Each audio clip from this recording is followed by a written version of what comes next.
G'day folks, how's it going? Hope you're doing well. It is great to be here, and I have to say, welcome to King of the Sea Season 15.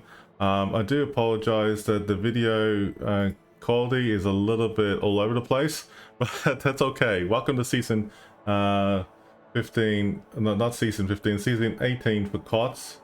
And it is great to be here, my friends. I hope you're doing well. Yeah, so we're gonna have a bit of fun times today on the Asia server, and we're gonna have a lot of things happening. I mean, like, I have to admit that I was trying to work it out last minute, trying to get everything all organized, but you know, for what it's worth, we're here. That's the main thing. So hopefully we're gonna have a great time in the King of Sea Asia. We got good old Vamps is at the background here, so good day, Vamps. How you doing? Hello, Vamps. Yeah, sorry. I'm good. How's everyone doing? Yeah, good, mate. Good. I mean, like, it is actually season 18 of KOTS, is it? We're up to now? Yeah, Yes. I lost track. Yeah, I officially lost Let's track of the KOTS, you know, to be honest with you. I actually, it's great. I mean, like, it's good to be here for 2025. As you know, King of Sea is held at least, you know, once a year now for the World of Warships community, which is fantastic.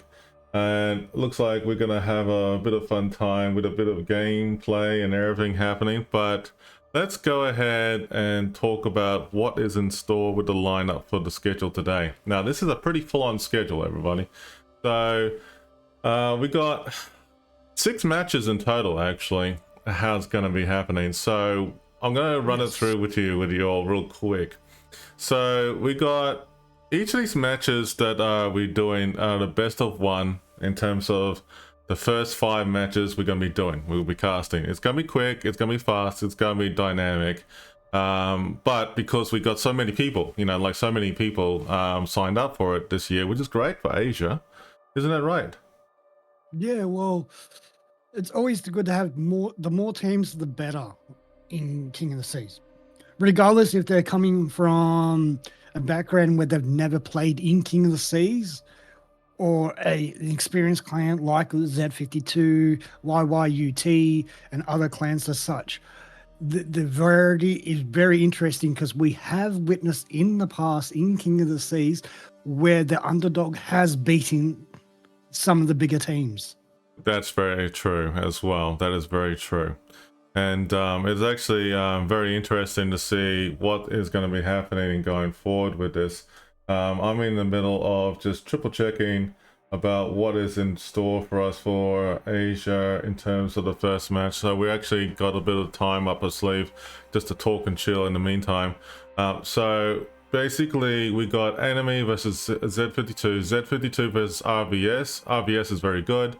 LE versus CTBZ, RVS versus 3L. Wait for it, chat. There's gonna be a couple more matches after that as well. There's also going to be another one that is actually soon followed with a couple bit more matches with RVS versus LE. And also the last one is a group stage to be confirmed. Now, we don't know who's playing for that, so it is left open windowed for us. So the group stage is a bit like best of 3 tonight, I've been advised. So it's going to be pretty good.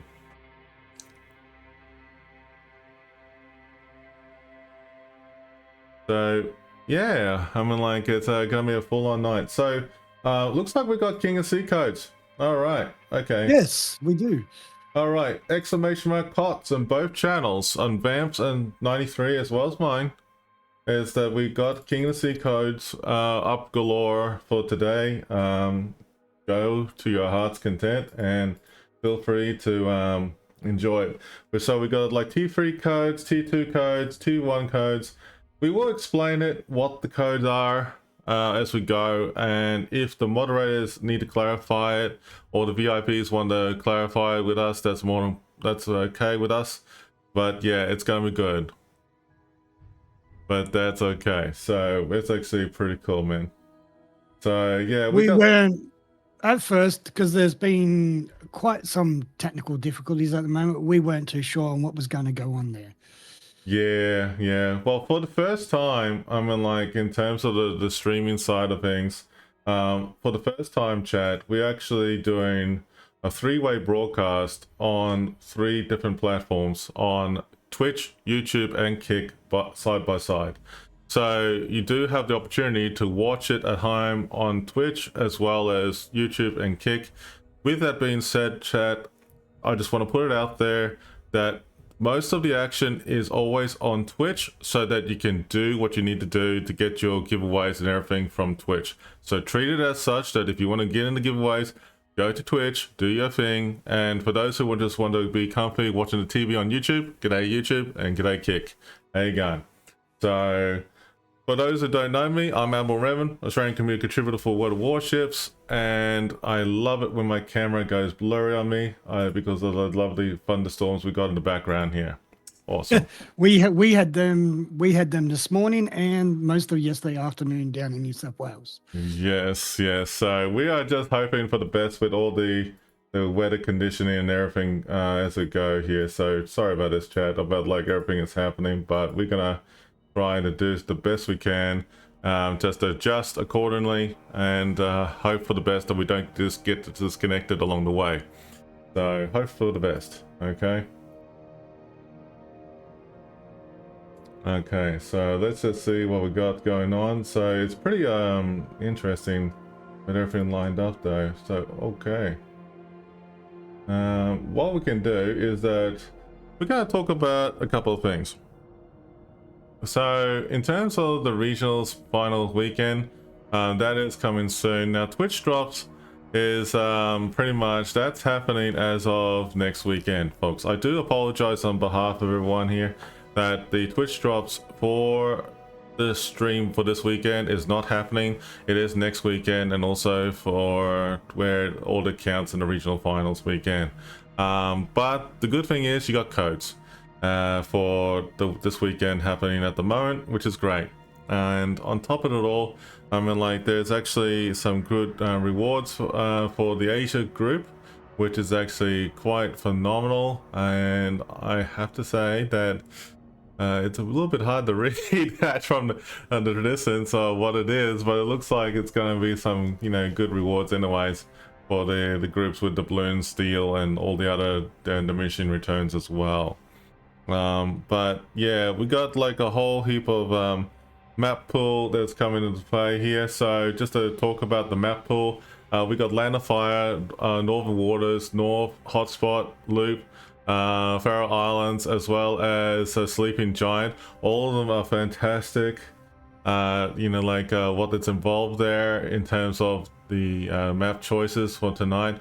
We're actually going to be very curious to see what's happening. And thank you for the follows. And thank you for the lovely raid, Tater Dog. Much appreciated. Thank you for dropping by.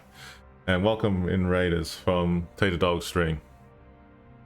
Yeah, sorry, I'm trying to fix my Moonbot thing. It's not coming up correctly, so just give me some time to work on that, and we'll get back to actually saying exclamation KOTS, not Vamps 93. So that will be fixed soon. Yeah, that's greatly appreciated. And yeah, thanks again for the lovely raid, Tater Dog. And welcome everybody. So chat, you're more than welcome to follow both channels and communities for both myself and Vamps 93. We're both variety streamers, and we love playing World of Warships as well. And on Friday nights, on a random night, we just actually, you know, use it as a good opportunity whenever we can to sit back, relax, and have a few beers and just, you know, enjoy ourselves, having a bit of shenanigans on, you know, the grind for the, what's it called, that avoid, you know, what's it called, that event we do at the moment? It's called the Voyage. Yeah, that's right. And GQ Johnny and all the rest of it. Yeah, so it's actually pretty full on. So it's actually pretty decent around, man. So yeah, jump into giveaways, everybody. Greatly appreciate. Thank you for the follows. Thank you for the lovely comments as well too. We greatly appreciate you, and we're just getting ourselves all organized here. Vamps, do we have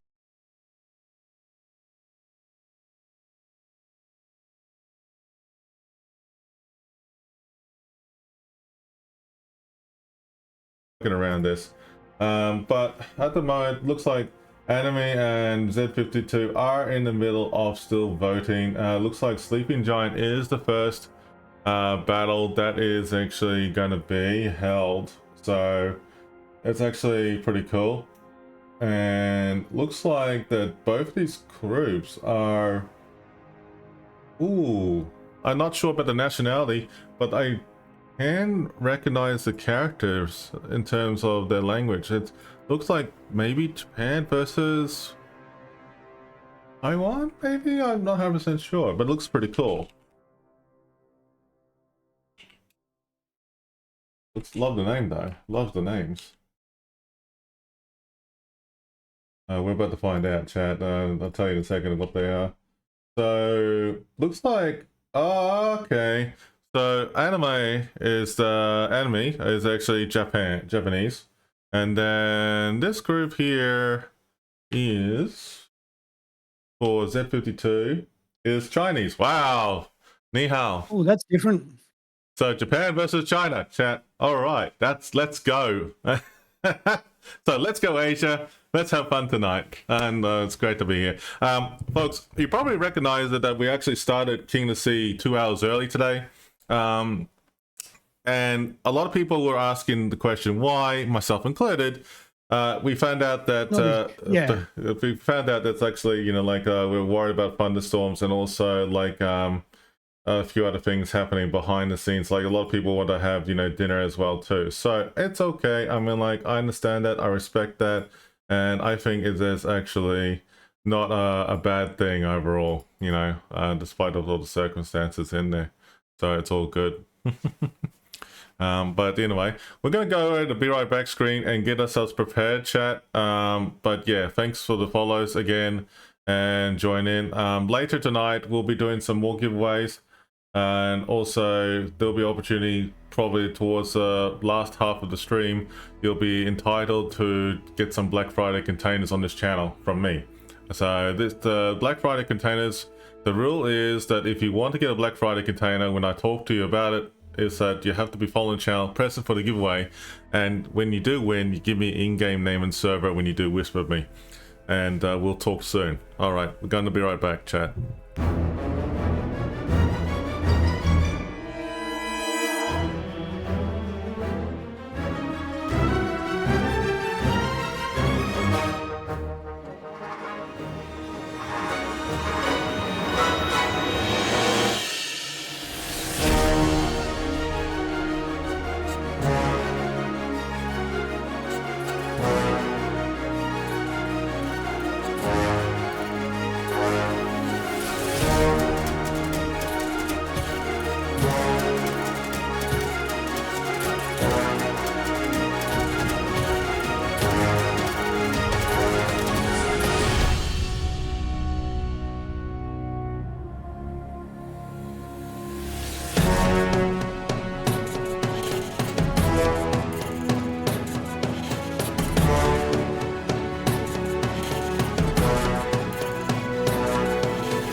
Yeah, okay, so folks, we got Shin who just joined us. G'day Shin, good to see you.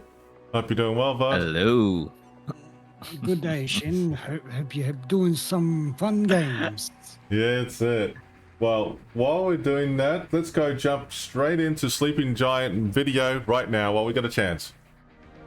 A colossal battle between opposing fleets will soon unfold here amongst the waters of the East China Sea.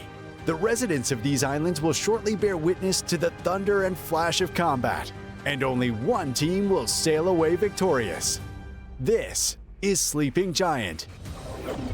Sleeping Giant is a 48 by 48 kilometer domination style map with 4 cap points running from west to east. The A cap is on the left, B is in the center, C and D are on the right. In this iteration, both teams' spawns have moved from a central position to a north and southwestern spawn position, offering a wealth of new strategies for teams to execute. Cap A on the left is fraught with danger, shifted from its previous position inside the Thunderdome to being centered on the tip of the island on the 1-2 line. A daring destroyer player can hug the island to take the cap quickly, but will face a treacherous journey to escape afterwards. In the center, Capture Area B is just as perilous. Completely open with plenty of spaces for radar cruisers to hide nearby without being spotted, it's commonly left uncaptured until the mid and late game. Caps C and D on the right provide an intriguing choice to teams. Pick up just their home cap, deploying radar and kiting ships to protect it, Don't worry. or risk it all on a push down the... Okay. We just started the battle right now. All good. Never mind. Hey, welcome everybody to first battle of the night. With a thunderstorm in the background. Okay, the game already started. Okay, no problem. I'll just join the next one. Yep, No, I got critical error. That's okay. Let's just hope nothing bad happens. Alright. What a shit show. Yeah, I know. Very nice. Well, you should be able to join it, Vamps, so it should be fine. Okay. Whoa, Jesus. Okay, I was not expecting this. It is hay outside. Holy crap. Okay. Sorry, guys, just give me a minute. I had critical error. Thanks for the follow, buddy, and hopefully we can get back into this match pretty quickly. All right, so we have the... I have to make sure I got the team lined up correctly. We are looking at the enemy crew. It's actually got the Moskva, Marseille, Bongo, Summers, Vampire 2, Napoli, Worcester, and Kremlin, and also the Gdansk. Z52 come back out swinging with a very interesting choice here. They got like the Petro, Prince Albert, Marseille, Bongo, Moskva, Ohio, Prince Albert again, and also the Kasad and Gdansk. Hang on, this is interesting choices here. Life is full of interesting choices. Yeah, it is.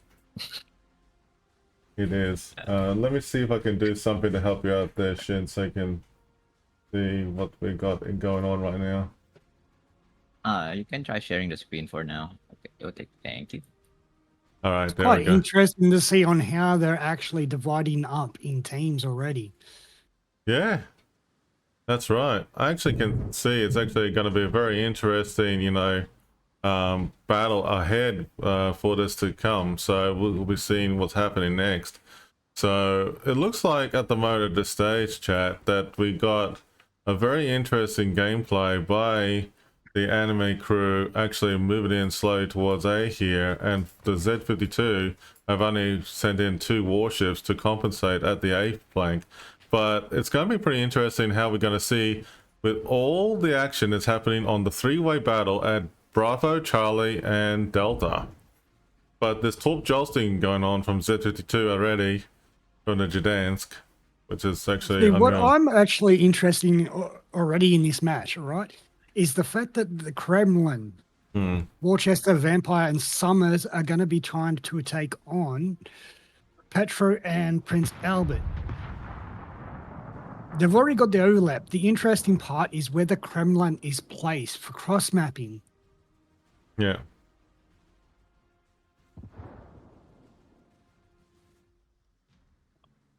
Is this new Rev wherein the A cap is actually not in the center? Is that a new thing, or am I No, just that- tripping? No, that is No, not it's new. different. It's different. It's different this time. A little bit. They actually shrunk it, if I'm not mistaken. Yes, the map is actually small, just a touch smaller. Wow, this actually. Probably by- Yeah. Oh, someone's already slapped the shit out of the Marcelli. Yeah. Marcel is really got absolutely smacked there. Who did that? I didn't see that. I didn't see that either. Something in the middle. He's almost dead. What I reckon that would have been the Kerfus.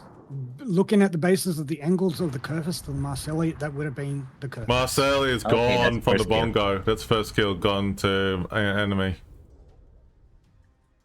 First blood. Finish him. We're off to a great start. All right, let's just see what happened in here, folks. This is like a lot of radar being reciprocated all over the place here. Petropavlovsk is getting absolutely focus fired on the Z-32, and then he's forced to retreat. He's doing the right thing. He's gonna get peppered. He's doing the right thing, actually, getting himself angled and actually moving forward. That's actually a very smart play from Z-52 right there. The only problem is they're spamming him with HE Revan. That's true, and the Prince Albert is actually in range, but he's got the Kremlin focusing fire on him right now. Oh, okay. Yikes. The Petro's going to be in trouble. The Vampire and the Worcester are pushing with the Summers following from behind. Oh, Yes. Gdansk is almost dying, Rev. Oh, which Gdansk is that? The one on the other side or something? The dance is on the Z-52, yeah. It's actually getting hammered. Looks like... Yeah. Ooh, and then I think animates he's the being dance. hydroed. That's why Ooh. he's dying. He's being hydroed by... Oh yeah, he's dead. Yeah, anime just lost one destroyer at the moment, which is actually not too bad. It's actually one cruiser, one destroyer gone from either side. So we'll see what happens next.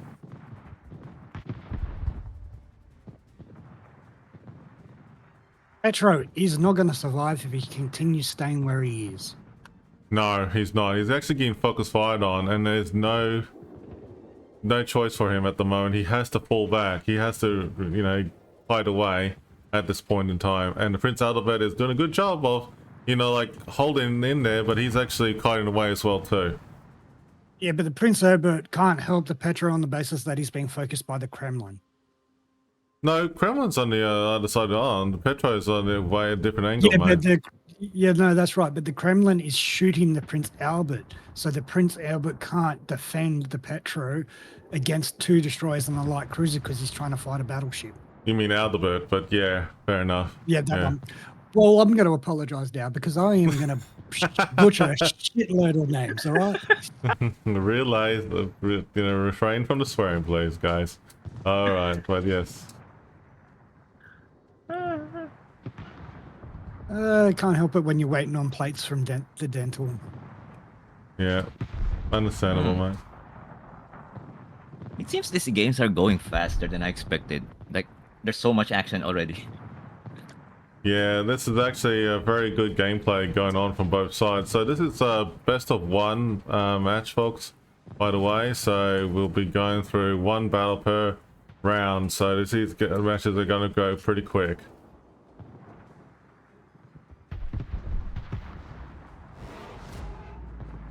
Petro is going down. Petro is officially gone. Oof. I expected he was burned down. There's actually a bit of a... We'll be Well, going next. Yeah. Actually, over here in the Charlie and cap at the moment, there's not much action happening here at the moment at this stage. Enemy is actually just like saying like, oh, we're just gonna hang back here and keep, you know, holding the line in the meantime and keep it, you know, like them guessing the enemy on the Z-52. Z-52 has actually put themselves in a heart and rock place with their higher getting focus fired on by two warships. And also the Bongo is going to be the third one in a second here. But they're actually doing a good job of distracting them. The Prince Adalbert and also the Moskva are moving to position for enemy team, actually focusing fire on that Moskva over there, which is actually not too bad, but it's actually interesting to see what happens next. Z-52 is Adalbert and Moskva is doing a good job focusing fire together, but there's some good top jostling going on the Kremlin here. We might see 1 or 2 here. One hit. He's in a lot of trouble. Yeah, high is in trouble. Looks like the Prince Adalbert of Z-52 is going to go down here in a second. Oh, he's holding by a thread. Hey, Octo, how you going? Oh, yeah, guys, we haven't verified. We are on a 5-minute delay. We apologize for that, but that is the rules of the tournament. Yep. Oof, the Adalbert is gone. Oh, okay. That's one, that ship. Yep, Adalbert's gone. So it looks like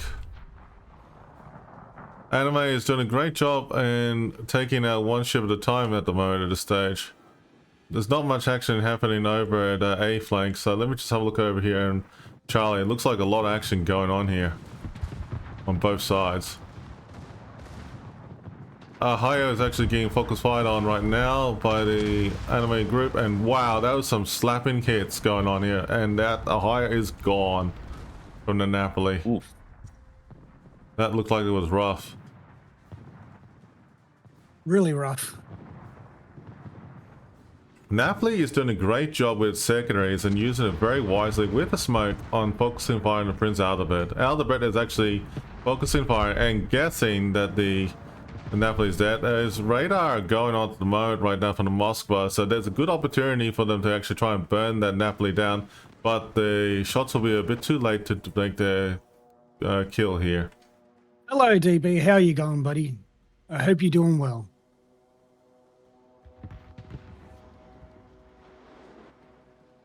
The Bongo ran aground, so he's going to be prime target if they catch on.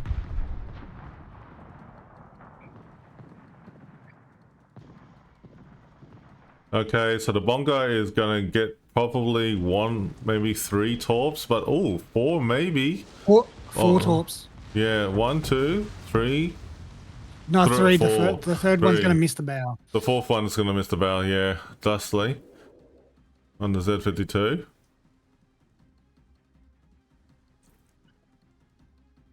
It's been a pretty balanced match overall, let's be honest. Yeah, it's actually pretty good. Anime's actually done a great job of conserving their main battle wagons and holding it together, whereas Z-52 was that they were in the out of place at the beginning, and it's actually clearly evident to see how this is going. So they called themselves off. Oh wow, that was a good blow on the Prince Adalbert on Z-52 from the Bongo. The Bongo is a very good, precise warship, guys. So if you don't have the Bongo, get it. It's actually a great warship. Bongo. Let me play the bongo. I was waiting for you to do that, Shin. Jesus Christ, I was actually waiting for you. I knew it was coming.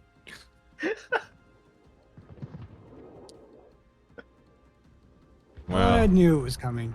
We do apologize for the fast-paced camera angles, folks, because like there's a lot of action. Wow, that Worcester absolutely got blapped. Bongo. By Bongo. That Bongo slapped it. Ouch.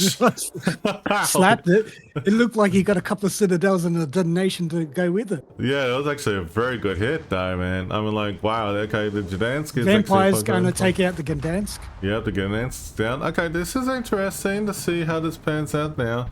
And oh, Moskva's gone in the middle from the Napoli. Oh, that's two ships dead. And Marseille. Great teamwork there. Great teamwork there.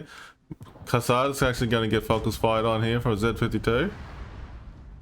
Vampire's focusing Bongo, so this could be getting interesting. Yep.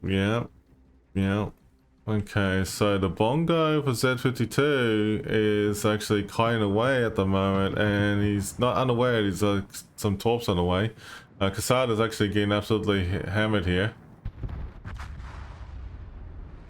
DB, I was aware that the stream was frozen. I was making sure I had a pinned delay, comment in there saying that this stream is on a 5-minute delay.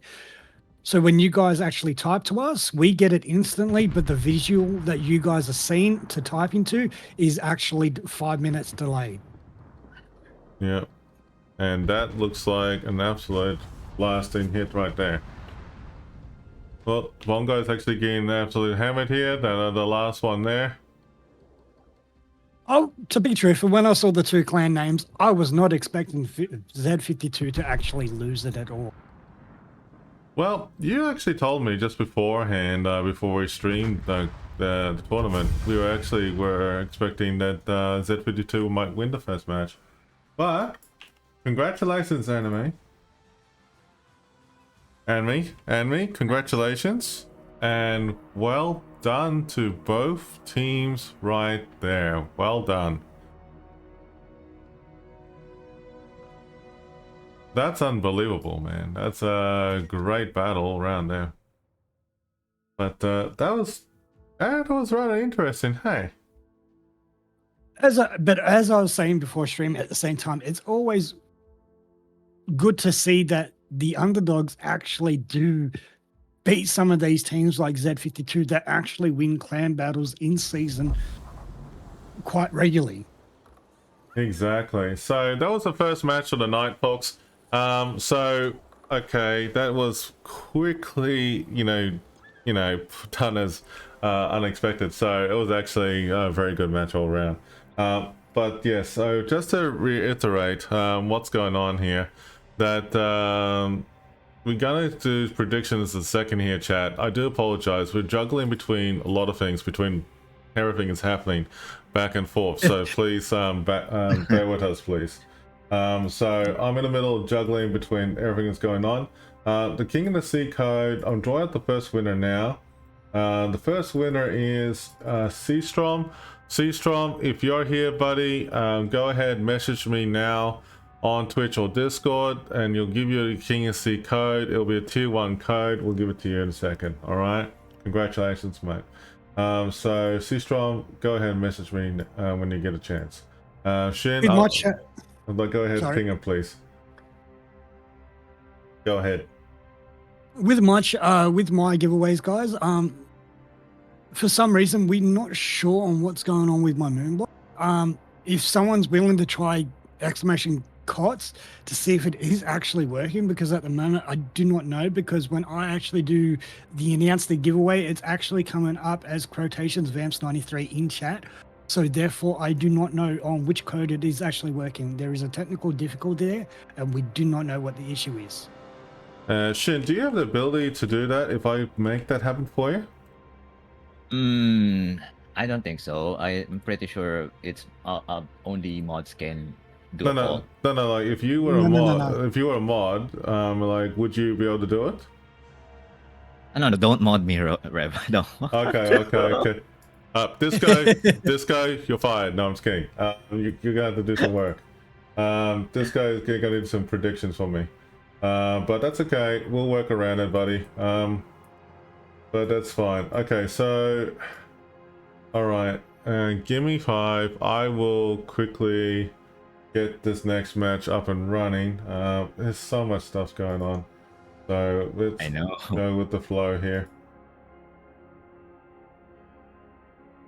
Take your time, Revan.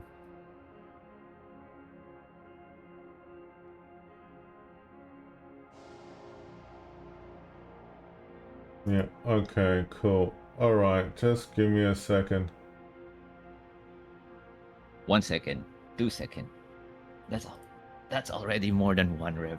All right, so let me just get the next match organized, and it'll be Z32 versus LA. I know that it's a bit hard to make a prediction on the teams you haven't seen, so we're gonna do it in a way. Manage a prediction. I'm gonna start a prediction in a way, and the prediction will go for 20 minutes. 30 minutes? 20 minutes, yeah, okay.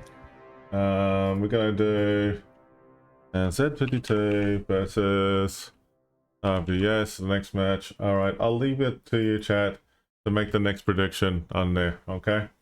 But yeah, look, I'm gonna go take 5, go to be right back screen chat, and then get this organized. But get in the next giveaway chat. The next giveaway has officially started! KOTS on both channels. Good luck.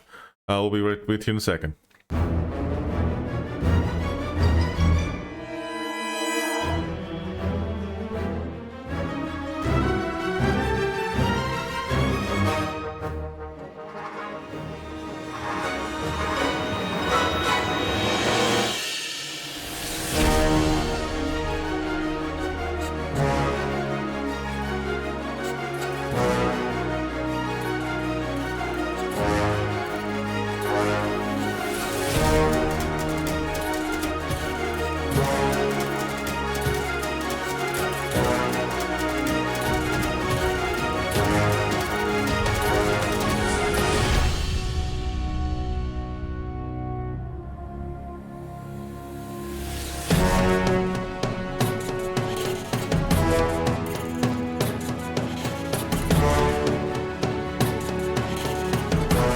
Alright, T-Chat. I mean, like, we're in the middle of trying to get everything all organized here. So, Land of Fire is the next one for Z52 versus RVS. And we are actually in the process of doing this on the fly, getting this done in terms of lining up and everything for the match and everything for you. I am looking for that match right now. So, that's okay. It's okay, pretty good. We're just double checking and seeing how it unravels, but yes, I mean, like, it looking good so far. All right, so what I'm gonna do, chat, is that we're just gonna give a bit of a 5-minute moment here for RBS and also Z52 to assemble the teams together. It looks like they are finalizing that now, I think. Yep, that's okay. We got the room details already, so we're gonna have to have a look and see if it's there. Looking for it right now.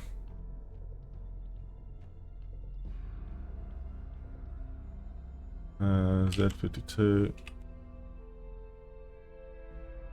Z52 is the name of the room, BAMS.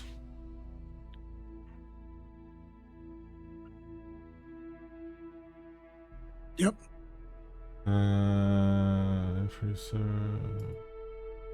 Okay. And okay. Okay, BAMS. What's the password, Rev? Okay, Shin. Okay, give me 1 second. I'll go to be right back screen and quickly tell you, everybody. Hold on. Alright. Okay. Cool. Alright, so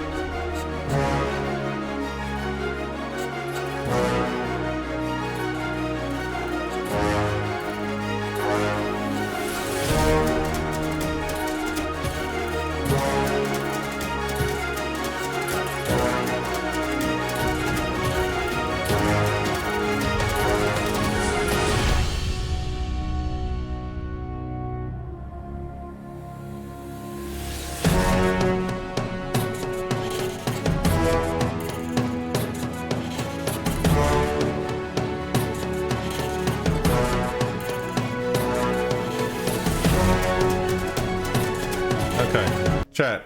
So we're back. Shin, you are experienced with Land of Fire, yeah? Over the years, we have casted in King of the Sea. How did you feel about Land of Fire when you've seen it? Land of Fire has many islands, so if you have island camping ships, that would work. Of course, there's a lot of sneaking that's going on. Yeah. But of course, if you are very unfamiliar with these islands, then of course you're gonna get murdered, like unexpectedly, just someone sneaking around. Yeah, well, I mean, like, that's the gist of it, what you just said there. Yeah, I know exactly what you meant, mate. But yeah, looks like Z52 is on the left side, and also RVS is on the right hand side for those who are not aware. What we're going to do is we're going to play the Land of Fire video. I believe we've got that ready to go. Let's see that Vamps has got it working, and we'll go for it first. Here we go, chat. Let's go.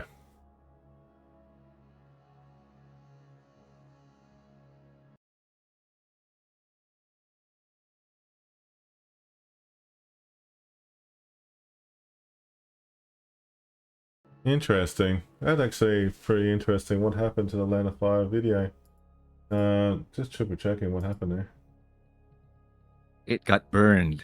Oh wow! It actually, the Land of Fire video actually got, what the hell? Haha, that's funny. Okay, we'll definitely will have to get that fixed up. Whoopsie. What happened? Did it got set on fire? Oh mate, it was absolutely horrifying. It's not happening.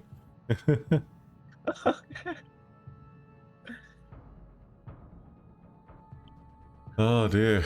Catastrophe. I mean, like, that's like actually kind of funny when it says a catastrophe. Here I'm thinking, like, what the hell is a catastrophe for it? All right, let me just have a look and see what's going on here. What we're gonna do is like, we're just gonna improvise and just work around this in the meantime. So folks, we're just gonna talk about in a moment right now about how the Land of Fire is gonna pan out. But here we go. Next giveaway is all good. We got that up and running. But yeah, I think that with everything that Finn has mentioned about Land of Fire, if you with the islands and everything in this match, you can literally get annihilated pretty quickly. Your thoughts on that, Vamps? Sorry, my brain's having a fog on why this is not working for me. I'm sorry, guys. That's alright. That's alright. I mean, like, to be fair, I mean, like, we did get the stream overlay, like, very late last night for us, but we, like, most of us had to try and do it in the last minute in the morning, which is understandable. Oh, now I can see the circles of the cap points. Yeah, this is already showing me. Yeah, I'm just yeah. watching your stream. It has the circles, so A, B, C, D. Interesting. Yes, it does. It does have a good old ABCD. I like reading letters. That's alright, mate.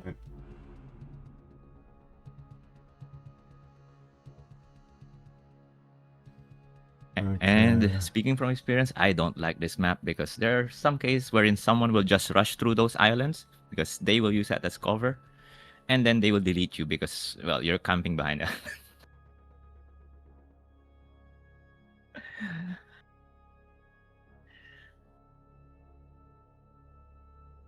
We have fixed one thing.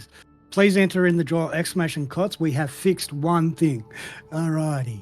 Nice. We're having positive, guys. Good job, Bams. We've been trying to set this all up last minute. We already knew there was going to be bugs doing it.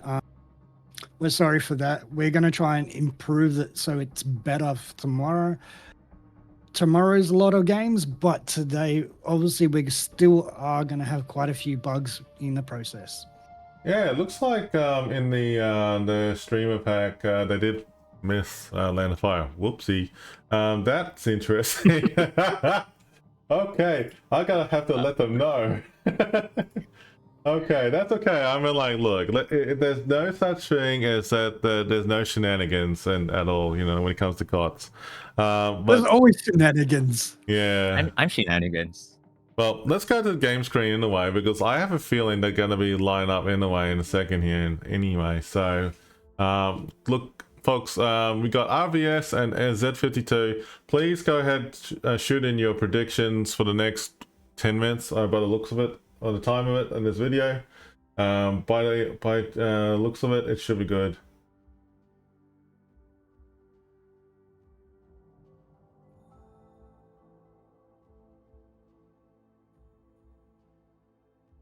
After the last match, the way that Z52 played, it'll be interesting to see if they will be playing better or about the same. something will have to give in this match. Otherwise, they could be knocked out of this round pretty early.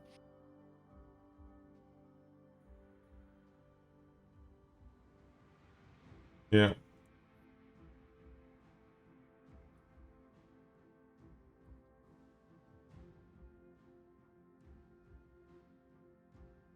Go for it. That's actually going to be interesting to see what happens though.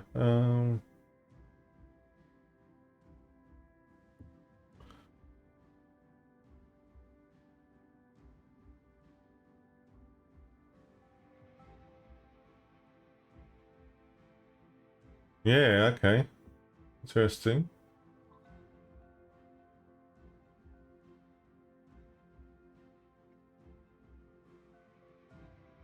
Hmm.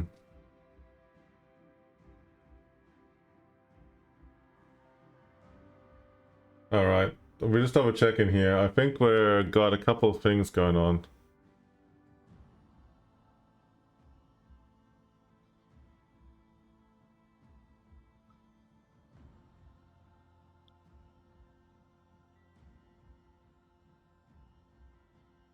Guys, I cannot do the draw for the giveaway codes if there is no one entered, just a heads up.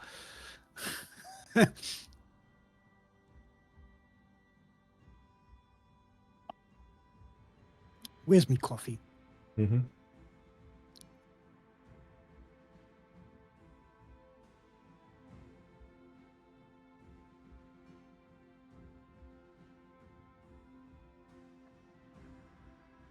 Oh, good. Okay, that is cool. Man, that was all good. I mean, like, we're just like seeing what's going on here. DSCF. That's Shin. Yeah, that's me. So handsome. Yeah, I think they're asking you a question.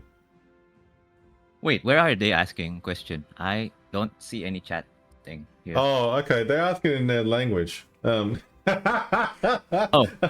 asking. It's like it's DSDF the same as SCDF.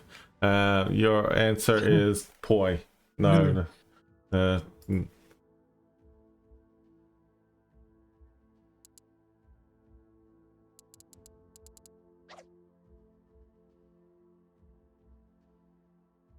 Commentator. I wasn't paying attention to that little box, let's be honest. Even if you pay attention, it's not like you're gonna understand it. I oh, don't. God, no.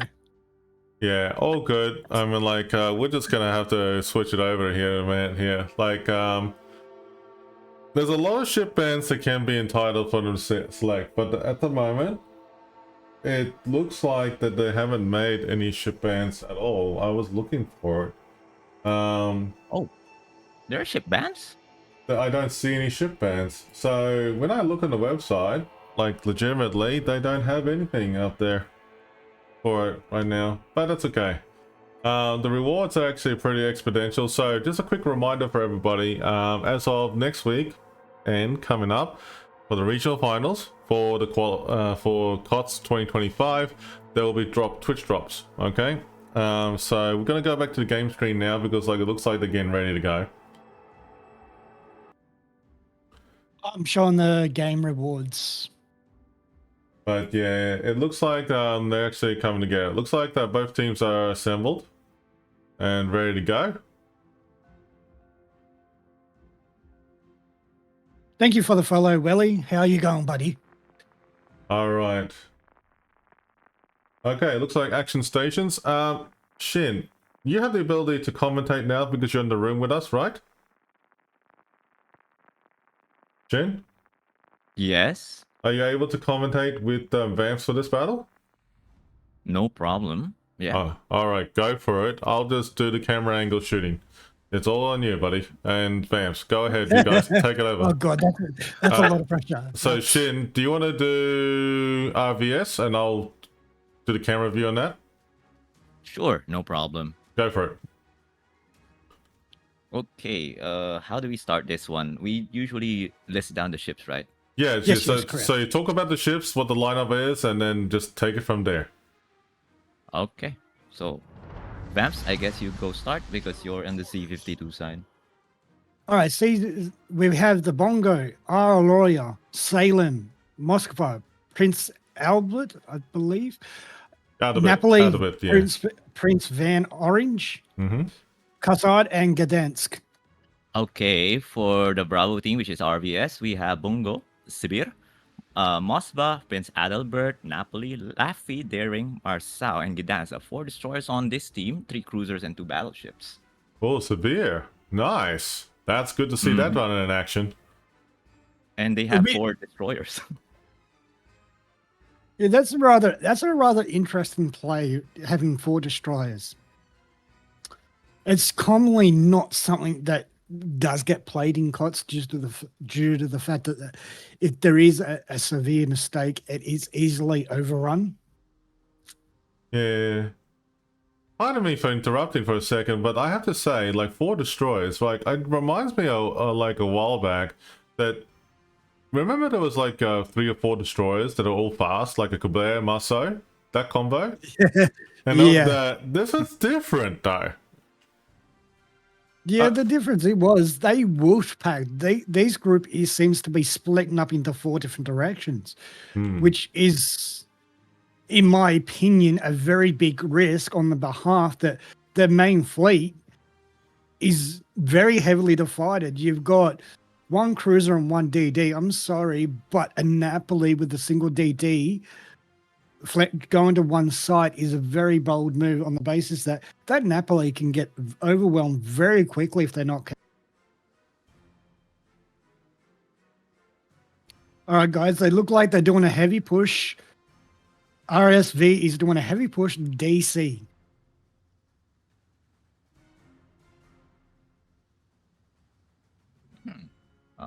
So RVS is already on the D cap.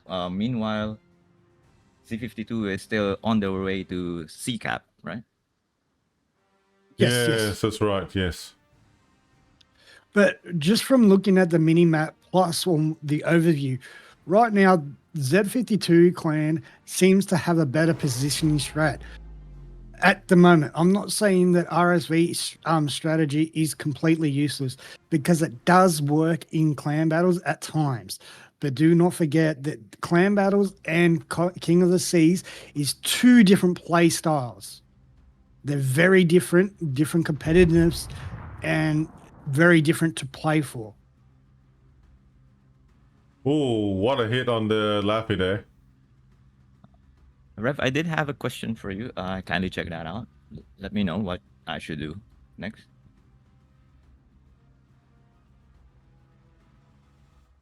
That's why I can't say much about the game. Oh, okay. You can re-log back into the game, dude. That's no problem. Okay, gotcha. But I got the screen shared, so that's fine. Done. I'll take over until you get back in. That's fine. Looks like the Bongo RVS actually was DC'd for a moment there, and looks like, but he's not DC'd. He's actually hanging back, so that's okay. Daring on the RVS is actually focusing fire on the Napoli, which is very bold, but the Napoli is actually a bot, so that's actually going to be taken out pretty relatively quick, just like that. The battlefront that I'm seeing right now with how it's happening over at Charlie is a lot of top jostling happening, but the PVO, the Prince van Valhanje, is actually getting slapped here. Maybe, yes, there was some probably a possibility of still there just then, but the Severe, the Moskva are working well together. That's actually a great combo, and the Dansk on the Z52 is taking top jostling on a Marceau. Okay, this is interesting. Right. On the other side, near A cap, we have the Laffy and the Napoli going heavy wide. They'll be coming against Araloria, Moskva, and a Kasad. At the moment, the Moskva and the Kasad aren't going to be too influential in that match, but the Araloria will be influential in that exchange. Okay. I can see some airstrikes being sent somewhere based on the minimap.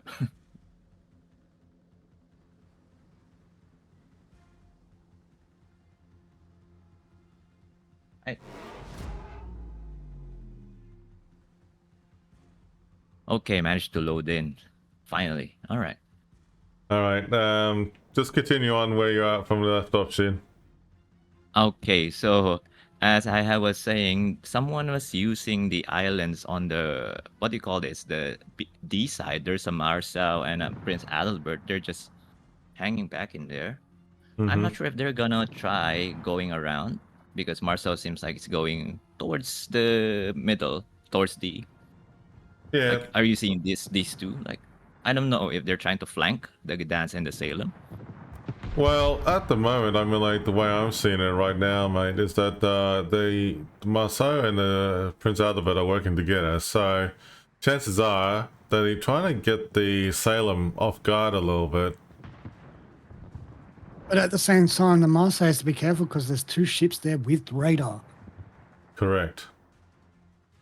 Oh, true. Gdansk, right? Gdansk has radar. Yes, it does. Let's have a look in the middle here. Ooh, an A's looks like Salem retreated for now, while the other ships pushed, like Sibir, Moskva, and Gdansk are also pushing towards C. It's a 5-man push towards C. Meanwhile, the other side is, well, just 2 of them trying to defend the, well, hold back, I guess. Yeah, I believe they're only holding it. They're kiting, hold, shooting, and then kiting back, and then going forward.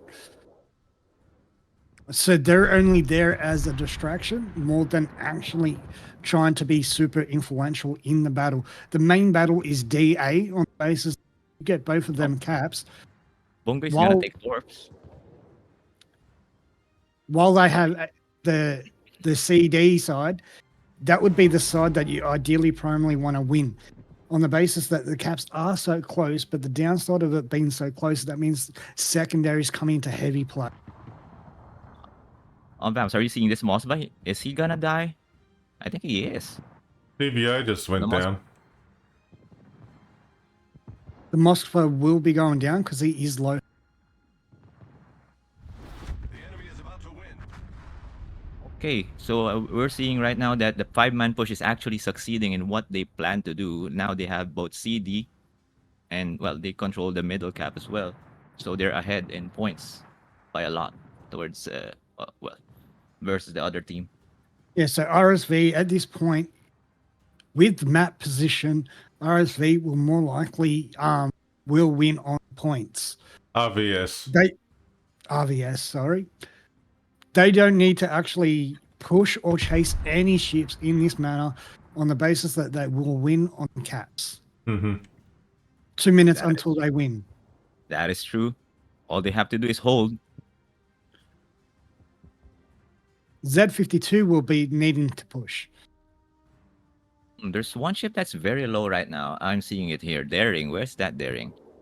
Somewhere in the middle, apparently. Yeah, he's going to go down. Oh.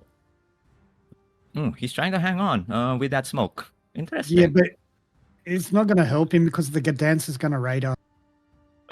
Oh, he's going to get caught. Okay, he's being radared right now. The dance has shots fired and bye-bye. Oh, he managed to escape there that you one. He was still down, but it was a little later than what I thought he would be. Marceau is gonna be Marceau is being aggressive here. Like he's being fired on by like 3 ships right now. Okay, well he got someone got the kill. Not him though. And he also got the kill, to be honest.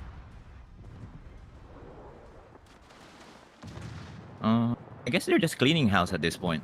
Yeah, well, that's the thing.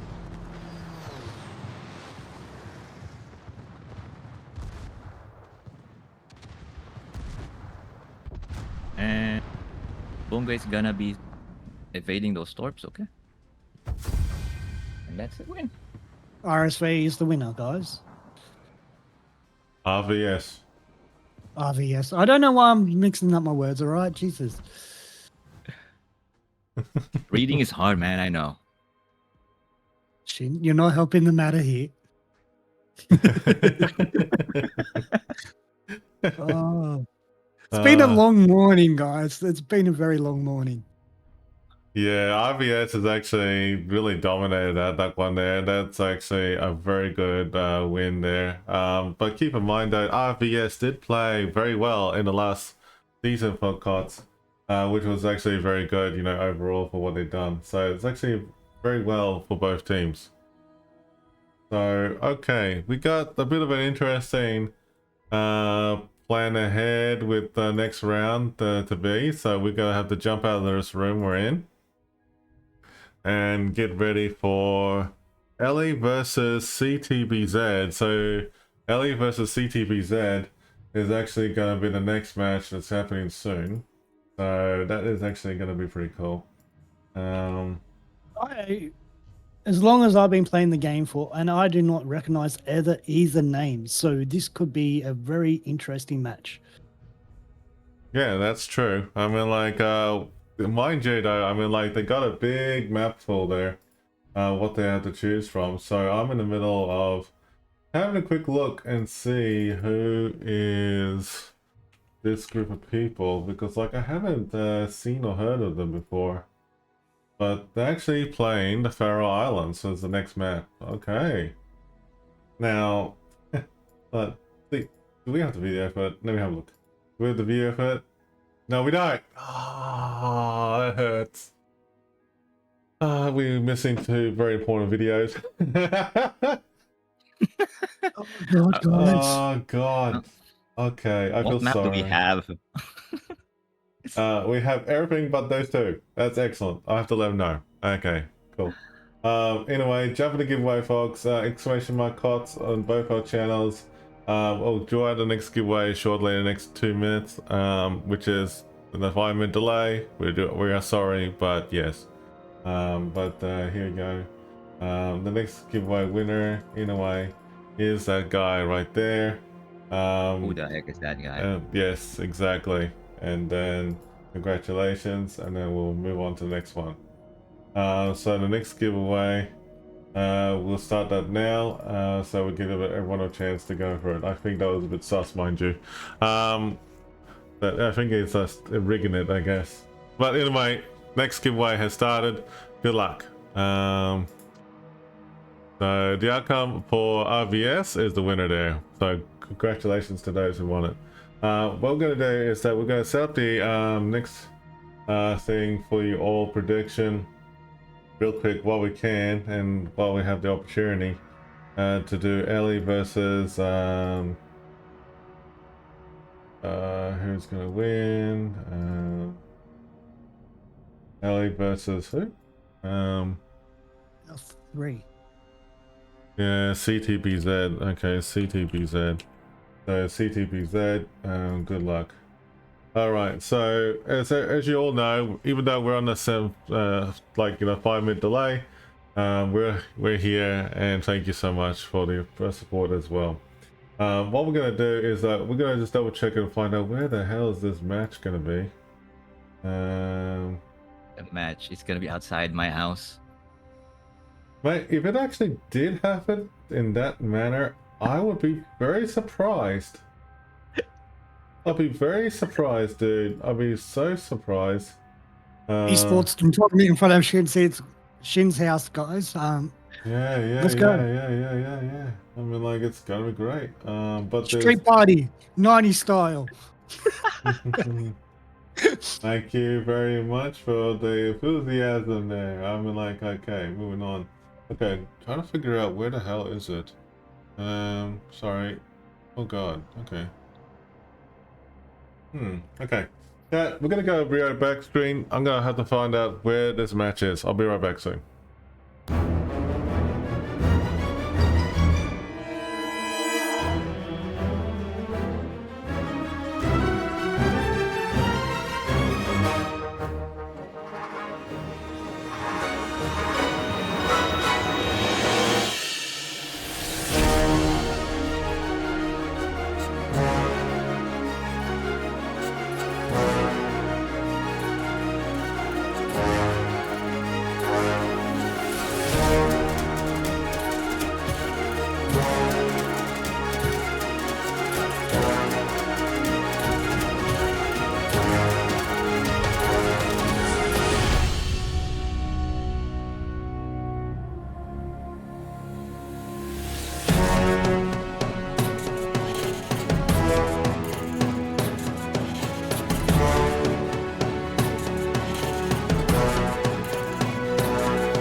Okay, so Faroe Islands is the next one for Ellie versus CTBZ.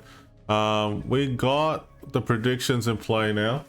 So good luck to both teams. And this is the next round that we're going on here, which is going to be pretty full on, which is nice to see.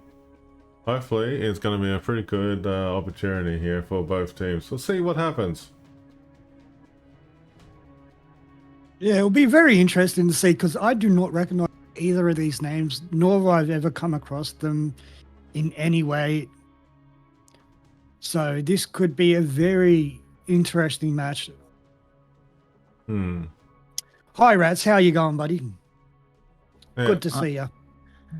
Do I have a question? Isn't the name of the teams just something they can put up like right now? It doesn't have to be a name of a clan.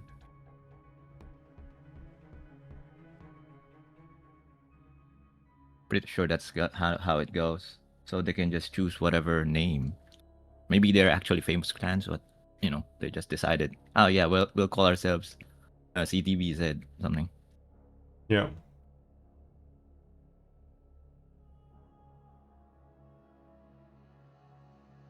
Yeah. Yeah. Sorry, Shin. You were saying again? Sorry. I was saying that they can choose to just use CTBZ despite not having a clan named CTBZ. So Yeah, that's right. That's that right. might be the reason why Vamps doesn't know. Yeah. Maybe. That is correct. Well, keep in mind though, like Vor had to come in like with a bit of a different name set. I'm going to game screen right now. The Vor at one point, what they did was that actually had a bunch of their friends put together and they named a group called Aries. And I was actually a bit confused at first because like I noticed like the certain players from Vor, and I was going like, and I said to myself like, hang on, I was like, what's this? It's like, this is not exactly the same group I've seen before. And then like it's actually good to see like different names are coming into play now. I mean, like there was a group that I had been waiting to see to make a comeback, which is Piranha, but I haven't heard anything from them. But I'm gonna have a bit more time to actually sit down and check out the list a bit more further and actually read up about what is the next match, like that is coming in next for the later stages as we progress in KOTS this year. So there's so many things happening. So it looks like we're about to begin for the next round. So here we go. And for the codes, by the way, it's a tier 1 more signals container. Yes, exactly. So if those are just as join in, exclamation on KOTS for both channels, please, and good luck. All right, action stations for the next round. Ooh, let's go.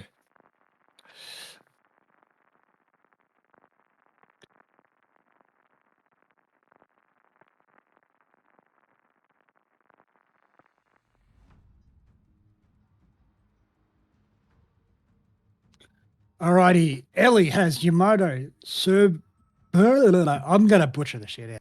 Sorry. Sam Martin, Des Moines, Moskva, Minotaur, Somers, and Gaden. That's actually a really strong lineup. CTPZ has come out swinging with the Bongo, Ohio, Salem, Stalingrad, Sphere, Prince Van Ahonye, as well as the Laffy, Cabros, and Gassard. Very good lineups. So looks like that we got very interesting builds on both teams, I see. My build that isn't working for me, so I can't see the builds. So at the moment, I can see that when I'm looking at it, like the Yamato is using a leg mog for that, as well as the Moskva, the Moy as well, which is pretty cool, standard. Severe is actually, they made it a bit more of a tanking build, and I'm just looking at it carefully. Okay, so it's more of a tanking build. But it's actually pretty interesting to see how that Ellie would go with this. But CTPZ's got my intrigue at the moment. So CTPZ Kabrosk is actually got a bit more evasive action maneuver tactic group. Laffy is actually going to be pretty interesting going forward here. Stalingrad, Prince Van Ahonye, Bongo. The way I'm looking at it is, Ellie has more light no, cruisers, Legmod. more light cruisers, but they do spam quite quickly as compared to CTBZ. They are more of a tanking and heavy fire. So it could go either way.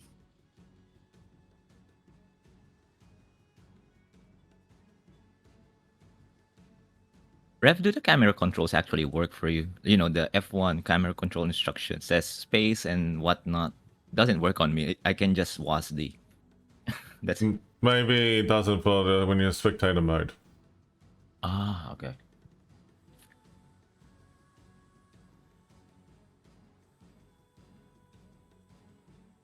Ellie has spread out quite evenly across the map, more towards the D side.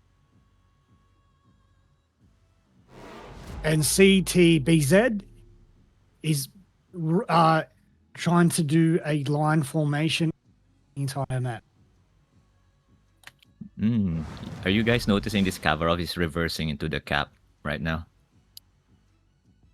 And into some torps. Maybe. Maybe. Oh no, he stopped. He probably saw them.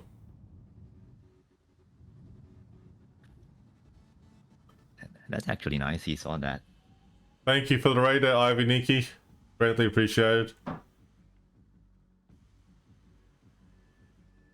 But yeah, it looks like a bit of a standstill between it's all been going thing.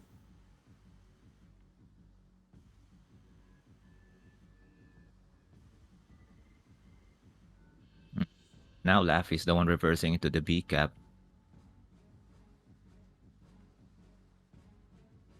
Be interesting to see when the Laffy and Gdansk actually spot each other. Because they're actually quite close to each other. So They're moving back and forth. Are you noticing that? Yeah, I'm watching them both. A game of chicken, guys. I upset my dog by saying chicken. Okay, Laffy spotted because there's a radar now. Okay. Yep. So Gdansk is firing on the Laffy. Laffy is retreating. Exactly. Oh. Des Moines. Ooh.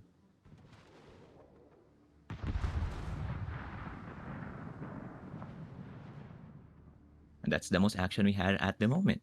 Okay. Yeah, that's most exciting anyway. Oh, Des Moines. Look at Des Moines. He got hit. That's 20k or something. Surprisingly, they're pretty, despite the numbers on the side completely different to each other, they're quite evenly matched in firepower per se.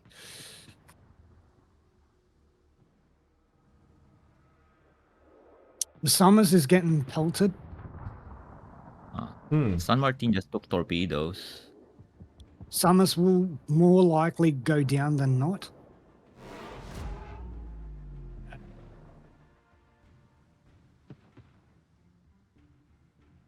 Because the Des Moines and Minotaur have to be very carefully right now, as the Ohio can one-shot. At the moment, it looks like the Des Moines and also the Dance doing a good job focusing part on Laffy, but there's not much really happening. Yeah, it's mostly just the Laffy having so much action. Yeah, most of the action is actually focusing over here on the right-hand side, the 910 line, which is actually very interesting. Seeing like the guys over here on the CTBZ are actually kind of away from a At the lot moment, of it looks like torps. the Ohio's going to eat some torps here. Yummy torps. He more than likely going to eat one torp in the rear. Oh no, he's going to. Yeah, he's going to cop touching it. Yeah. No, he's going to no, get it. he got it. He's cop one, but there's a torp's going to hit the Severe as well. Two talks. Oh, I two took him talks. out. Got him. 2 talks. Got him. No, nice. that's not good. That's a good Summers is start early going though. down. Ooh. Yeah. Summers slowed down on the Kabesk. Ooh, Kavarosk, I should say. that was a bit of a server lag just a second ago. I didn't get the server lag. Ohio is Go. trying his best to escape, but he's just getting farmed at this point. As I said at the beginning of the match, the light cruisers versus tanky ships doesn't mean necessarily that light firing ships will lose, because some of the best firing ships in the game are light cruisers. But you've also got to look at, when you look at King of the Seas, they don't look at for overall fire damage or anything like that. They potentially look for damage per second than actual fire damage. Oh, this lapping might cop it. He skid his way through it. Skinned his way through it. The Ohio will more than likely go down here. Yeah. Yeah. I'll be honest, I was expecting Laffy to die first, but no. That's surprising. Laffy's done a good job surviving despite of like what's been thrown at him, and Ohio's going to be gone here. That's not a good situation for CTBZ to lose both the Ohio and the Sphere at the right hand flank. No, because now that gives Ellie to potentially overlap and flank, but on both sides. Thanks for the follow, buddy. 211. It's much appreciated, my friend. That Somers is smoking up his teammates so well. I think he was the one who smoked up Laffy will be going the down one in the center. Laffy's in a lot of trouble, but I don't think he will be surviving that. Yeah, yeah. Thanks for the raid, display LCD.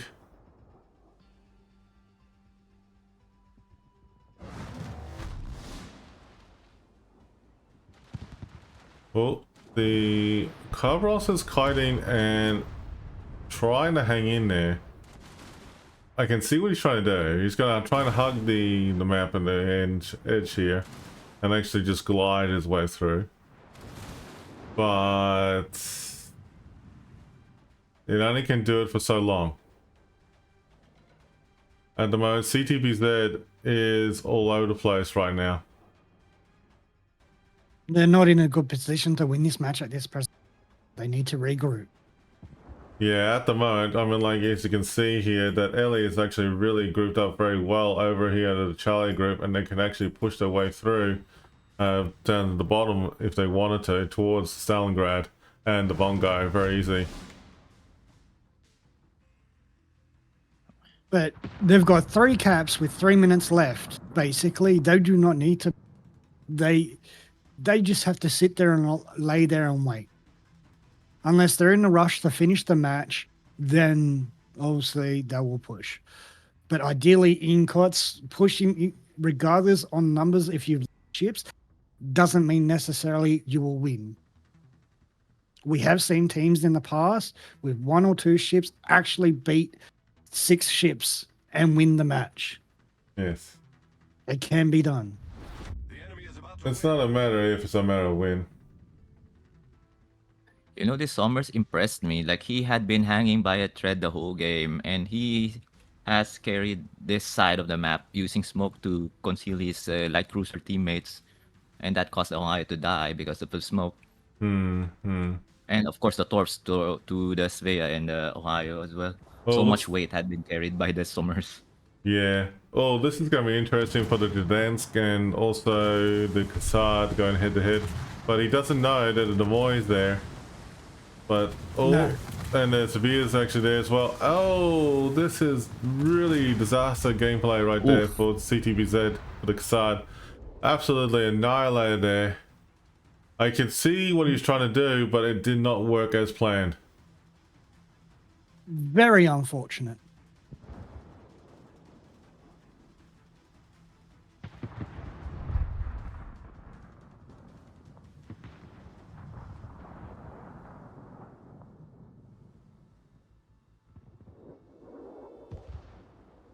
Need a drink. Jesus.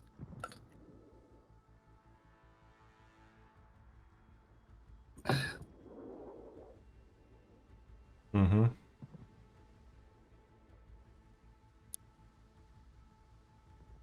Okay. 1 minute left, guys, and so It's actually gonna be interesting to see how this pans out now. I mean, like, CTPZ had the upper hand at the beginning at one point, but they got absolutely rickrolled by Ellie just a matter of seconds here. yeah, and it was it was the fact that primarily they lost one flank, and that's all that's all it can take in some match. Just This was- losing one flank can seriously damage the outcome of the entire match. That's some good gameplay right there with the Stalingrad. They actually narrowly dodging those torps, which is actually very well done. It looks like that they really are pushing up hard at the moment at this stage. No, they're hanging in there. Ooh, Salem is literally getting hit hard by the Severe. Severe is a very good warship, man, and our Team Alpha, which is good old Ellie, has won the match there, chat, and also congratulations to those who won the prediction as well too. And Ellie did not actually lose a single warship. Shit. They came close, but they did not lose a single ship.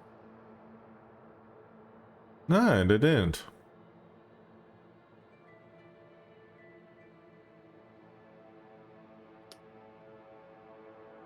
Okay. All right, guys, I'm going to do the first draw on my channel, exclamation KOTS. I'll give you a couple of minutes to enter, and if you haven't, it'll be drawn. But you must be in the channel to receive the code. Exactly. All right, so while we're doing that, okay, so we're going to be jumping to the next match. Will be RVS versus 3L. So we're going to get ourselves ready for that shortly. I'm going to go ahead and go to the Be Right Back screen, but we're going to draw out the giveaway now for the lucky winner on my channel, which is Mark. Okay, congratulations for rigging the giveaway. I mean, like, congratulations for winning the giveaway. Oh, good, mate. It's all yours, buddy. Message me on Twitch and we'll give you a code. Now, the next one, we will be drawing out another code for KOTS, and we'll be talking about that in a second, what that next giveaway is. But you know what? Jump in the giveaway. We're going to go. Be right back.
Alright, chat. Real quick, we're going to play the video north for RVS versus 3L, which is happening right now.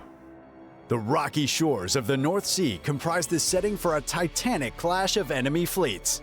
These tall evergreens and mossy rocks will soon bear witness to the deafening sounds of battle as two teams vie for dominance of the ocean. This is North. North is a 48 by 48 kilometer domination style map with 5 cap points running from west to east. The A and B cap are on the left, C is in the center, D is located on the 7-8 line, and E is on the right. In this new variant, the spawn points for the teams have been moved from a central position to a north and southeastern position on the map. Cap A and B on the left are the most open and accessible on the board, although located the furthest away from the spawns. There are plenty of ways in and out for destroyers, and there aren't many places for radar cruisers to hide nearby. As the smallest capture area on the board, the most common access to Cap C comes from due north or south, but there is a small access via a channel between the islands on the eastern edge. Radar cruisers can sit on the islands to the north or south of the cap and deny the claiming of this cap until the mid to late game. Cap D provides a challenge for both teams. The islands around the capture point allow cruisers to sit on nearby islands with relative safety, and will likely require teams to position ships to the far east or to push down the channel between the C and D caps to dislodge ships stationed on the islands surrounding D. In this iteration, further to the east, Cap E is shifted to the edge of the map, featuring multiple islands that provide cover. Typically, teams can be seen pushing battleships or cruisers up the line to try to claim domination over the cap.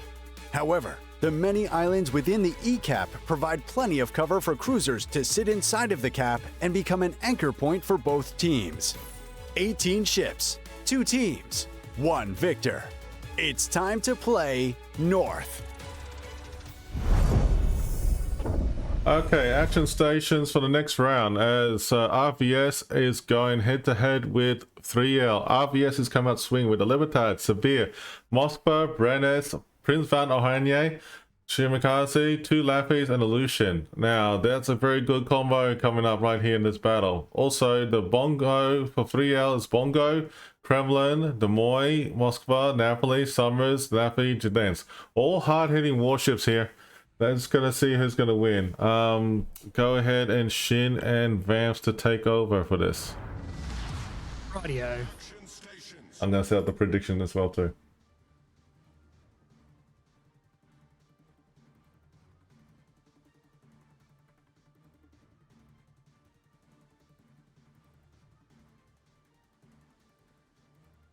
It's good to see that we haven't had any DCs this season already.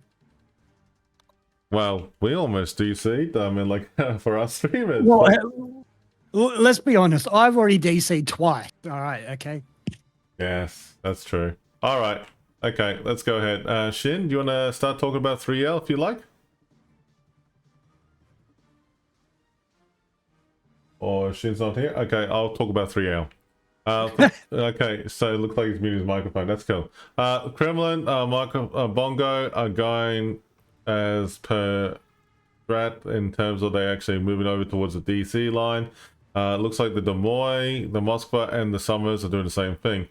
Actually, this is a bit of interesting movement they got going on here. Let me just check this out. So if the team is actually really pushing in hard towards the E and D line with the Moskva and the big hard push with the big battle group over there on the right hand side, I can see that the Kremlin is actually going to move into the middle here and actually hold the line over in D just to the south of it. Whereas the Laffy and also the Napoli and the Gdansk, they're just moving towards the Charlie and Alpha Bravo. I can see that the Gdansk is actually going to be uncontested, going to grab Alpha Bravo and Alpha Cap, but then again, RVS could reciprocate. So go ahead, Vamps, tell us more about RVS on your side, please. Well, at the moment, we've got the Laffy, the Van, and the Sabur heading over to ECAP. At the moment, they are going to more likely be evenly matched at this point, depending whether the Sabur will stay put in between either side of the two islands for support so he can cross map on either direction. But then if he does not push up with the Van Orange, he will potentially leave the Van Orange particularly vulnerable. On the other side, we have one destroyer going towards C, trying to defend C against the Laffy. So it's Laffy versus Laffy. So that one's pretty interesting. But the downside is there is no one at B, and you have against a Gdansk and a Napoli. If they do not kite back around or do something different, they could potentially be almost overlapped. All right, so I had to recontract my thing. The Brenners and the Shimazi have moved us to A. You know, the funny thing is I can see some incredible firepower being played out on both teams here so far, and it's actually very, very good to see how it's all panning out right now on both sides, how it's actually happening. But there's a lot of slapping hits on the PVO or the RVS right now off the bat from the Kremlin and the Bongo. They're actually working together on that, but it's actually pretty good for 3L. But it's actually interesting to see what happens next in terms of like what is happening on the initial flank of over Alpha Bravo. You know, the funny thing is when I actually looked at the over here at Alpha Bravo, I thought the dance was actually going to take Bravo Cap uncontested, and they left it hanging for a moment. But if the dance is not paying attention to these torps, he could very well get him. Yes. Ooh. And the worst part is the Shimmertorps. Always. I think he's gonna be murdered. No. No. No, he got him dodged. Yeah. Oh. That's Oh yeah. All right, guys. The giveaway has continued. Please enter !KOTS. That goes for both channels. Okay, so judging from this, I mean, like I'm looking, my camera angles is on focus on 3L, and I can see some very intensive, you know, gameplay really done well. With 3L is actually really spread out their cruisers, supporting the Kremlin, and the Bongo is hanging back. So it's actually very interesting to see what their gameplay and thoughts are going to be forwards, you know, like handling at E. Having the Summers there loosely, you know, reversing into the cap at the moment, and it's just like loosely just sitting there waiting, being uncontested. The Laffy hasn't spotted it yet, but if the Summers does fire its torps or its guns at some point when the Laffy is coming closer, it could very well much happen something there. But at the moment, that the Summers is actually playing very cool at the moment, staying undetected while the Laffy is getting hammered at the stage for a second. Well, RSV on that same flank, they're set up more defensively, waiting for them to push in. Well, here's the thing. RVS has been around in the previous COTS, and they have a tendency to like hang back a little bit, figure out what the strength of the enemy is like, and then decide to make the push. I can tell that the shot caller is in the background, so like hang back, just wait until we make the right call, and then take it from there. At the moment, RVS is just hanging back, and they got the Lucian. Lucian is a great warship, folks. If you haven't got it already, it's actually got a good reload timer on this thing, and actually you can see a lot of Daka moments here. Focusing on this Moskva with HE, and the Moskva is actually literally just hanging in there. Good move for 3L with having the Moskva actually bow in at the stage, so it's a pretty, you know, like intense, you know, with everything going on. RVS is pushing in with the Libertad into D. That is a very good move for RVS right now, so it's going to see if the RVS is actually pushing with the Libertad like this. Is the Moskva going to make the move to actually go over here? Maybe, but you know, like it could be a good, you know, tactical maneuver on that part. We'll soon see, because the Lucian is actually just hanging back at the moment, playing a supportive role. So we'll soon see.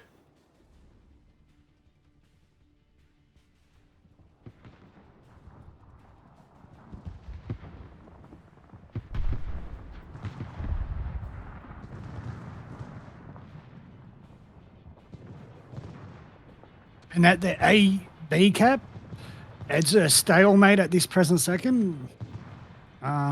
There's not much going on there. Brennus is down to half health. Gdansk has just radared the Shimakaze. Ooh, one of the Moskva is almost dead apparently. Which one is that? Which one is that, Shin, you're referring to? Yeah, AB there's cap. a Moskva. Oh, ECAP, sorry. ECAP. ECAP? Oh, okay. Yeah. ECAP, yeah. Yeah, He's yeah. burning down. Okay. Yep. So, Let's that see if we Moskva is gone for 3L. Okay, so that was good. You know, good teamwork there from RVS, focusing fire on that. Shimakaze might be going down from RVS by Torp. Yep. Where was Single that? Torp. Ow. Oh, over Gdansk. there. Okay. Gdansk against the Shimakaze.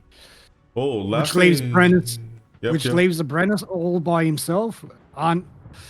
So he'll need to play this very smart and very careful, very open.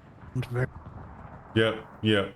Okay, so there's a very interesting, move going on here. With the Laffy for 3L is actually being pinged in the way with a lot of, torp jostling from the Laffy. So at the moment, they've done the right thing by, angle back to each other, which is great. And it's actually very important to understand that, folks, that if you need to haul ass out of there and moving forward, you can do it, and with your engine boost anytime. So it's actually not a bad tactical maneuver, and it's actually good to see that the Laffy has actually smoked itself and actually fired its torps. Interesting torp jostling between the Laffys. They have been going at it since the beginning, man. Yeah, no, that's actually one hell of a full-on moment there, guys. But look at the Moskva is for RVS and 3L are going to tic-tac-toe with each other, and I think the 3L Moskva is going to go down. I don't think it's got a heal available, unfortunately. So looks like, yep, Well, okay. It's rather interesting. The Laffy from the 3L is actually using the islands to limit the speed on takeoff and reverse. I actually questioned that myself, but I can see a bit of a two-way scenario right there. I mean, look, let's just be realistic. You're using the islands for shield. I get that. That sounds great. But at the same time, a bit of a slow takeoff. I don't know. I mean, it's a little bit rough for that sort of thing, but that's okay. But look at that. I mean, I'm looking at it closely on the 3L Laffy right now, and I have to admit that that's pretty tight. I mean, that's pretty close to the side of the island. You can't get any tighter than that. Well, me personally, I get the understanding of doing it the way he's doing it, but there is a huge downside, is the fact that he's limiting his gun potential power. Right, 100%. And I mean, look, the Lucian's right there, and look at this. Wow. Lucian. Oh my god. So I mean, The Lucian surprised him. Yeah. So the Lucian's there, and then the 3L And he's going going to run into the ground. So if the Lucian pushes up really quickly now, he can really catch him off guard and take him out quite quickly. But it doesn't appear that will be the case. No, at the moment, at this stage, I mean, it's like they pretty much accepted the fact that they can't do anything. So don't risk it. Yeah, Exactly. Exactly, 100%. But the downside for that Laffy, he's caught between a rock and a hard place. See, the only place he can go is forwards. He can't go backwards because between the Lucian and the Laffy will take him out very quickly. Mm-hmm.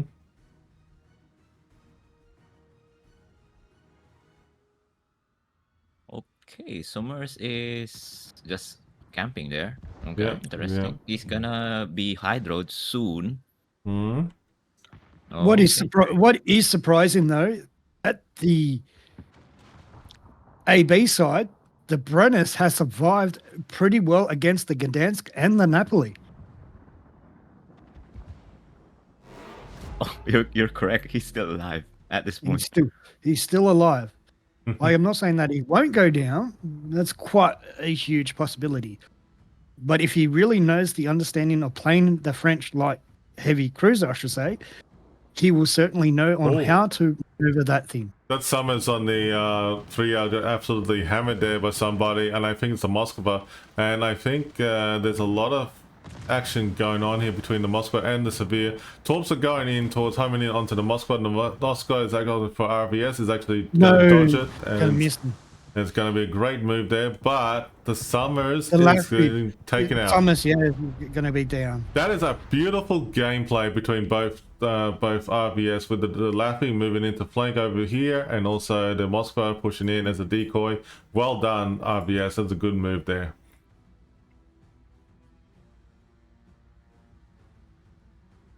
One thing that you get to Lucian's see... going to go down. Lucian's going to go down. Where? Where? AB cap against the Gdansk and the Napoli. Oh, okay. But the Lucians... Oh, okay. I see what you're saying. Yeah, okay. So... Yep. Okay, the dance has actually got the radar up now. Oh, nice hits. Yeah, he's got radar on him, so... Nice hits. Oh! Okay. No torp on the dance, unfortunately. But Lucian's kind away now, luckily. Brennis is actually hugging around the corner, and... The Brennis is still alive. Jesus Christ, guys. Oh, he's doing a bit of Tokyo drifting, guys. Here we go. He's got shots to fire on the Napoli, and he hits. No, not really. The Gdansk has started chasing the Lucian. Yeah, that's an interesting choice right there now. It looks like that the Bongo from 3 hours gone after a bit of a focus fire with the PVO and as well as Sabia. Good teamwork right there. The Gdansk is going to sacrifice himself. Oh, great job. GG to Team Alpha, which is RVS. Well done, RVS. That was a brilliant match right there. Well done. Well played for both teams, though. That was actually a pretty good, tight, close match right there. All round. So, great job there to RVS. So, well done, guys. Well done. Well played, too. It's more of the fact that I believe, in my opinion, it was the fact they held back for so long before they started moving and repositioning. That helped them quite a lot. Exactly. So let me just work on to the next group of schedule right now. So we got RVS versus Elite that's happening next. So, and we're going to kick that off. We're going to drop in a giveaway now. 3, 2, 1. Sharky Sharky, 398. Congratulations, mate. You're the winner of the King of the Sea code.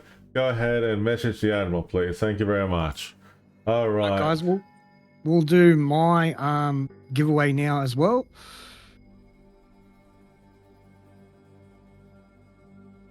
Yep.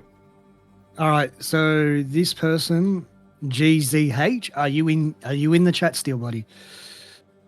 Yep. Can you do us a favor, Disco, as you're listening in the background? Can you put exclamation mark KOTS for the next giveaway as well too, and we will get that taken care of. The next giveaway. All right, congratulations. All right, so those who did the predictions, congratulations. So we're going to do another predictions again for the next group chat, so stay tuned with us in a second here. We're going to get that put together for you all. We're going to put another another prediction. Man, words. Trust me, folks, if you stayed up late trying to get the King of the Sea overlays and everything up and running, you know how I'm talking about. So, so we're going to get that up and running. RVS versus Ellie, and this much coming up now. Okay. Good luck. All right, guys, you do need to be active in the chat and responding when the giveaway is drawn. Give it to you. Wow, that is true. All right, okay, folks. Just a quick reminder to everybody, so we're on the same page with everybody. So I will talk about this real quick. So in terms of regional finals next weekend, just a heads up to everyone here and now that the Twitch drops for King of the Sea season 18. I had to think about it for a second. Is coming out in terms of next weekend for the regional finals. So you will have to get Twitch drops. And I don't know about the KOTS Internationals. I assume it will be there. But the good news, folks, just to let you know, the great news is that I will be doing King of the Sea Internationals this year. All right, casting. Now, with that being said, though, we'll be talking about that as we get closer to the regional finals. And then around about the 29th of November, everyone is invited to join me in terms of the King of the Sea Aftermath party for everyone to enjoy for a lot of fun times, laughs, and ship giveaways as well too. But anyways, what we're going to do is that we're going to talk about the next match shortly after I take a quick 5-minute break. We'll be right with you.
Alright guys, real quick, real fast. We got RVS versus LE, and we're gonna play the video right now. 3, 2, 1, Leroy Jenkins. Along the Portuguese coast lies a crossing of sea lanes critical to the survival of opposing fleets. Surrounded by towers of crimson sedimentary rock and the expanse of the blue Atlantic, these two fleets will soon engage in trial by combat, where only one team can claim victory. This is Loop. Loop is a 48 by 48 kilometer domination-style map with 4 cap points running in a line from west to east. The A and B caps are on the left, C is in the center, and D is on the right. In this configuration, Loop now has 2 capture points on the west side of the map that can be seen as teams' home caps. Teams will now have to weigh whether it's worth deploying more ships west to try and capture the enemy home cap or merely defend and attempt to break through. Elsewhere in the center of the map, Capture Point C has been greatly reduced in size. It will be far more challenging for destroyers to comfortably capture this point without sufficient support from teammates and nearby radar cruisers. On the eastern side of the map, Capture Point D was moved further east. Destroyers wishing to capture this point will no longer find the safety of the island in the middle of the cap, and instead must face the threat of enemy radar or even hydro from nearby islands. 18 ships, 2 teams, 1 victor. It's time to play Loop.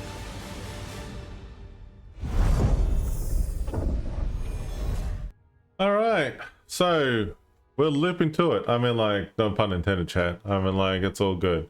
There's no ship bans being announced or anything like that, but what I can tell you, folks, it is actually going to be interesting between both teams. The prediction has started between LE versus RVS.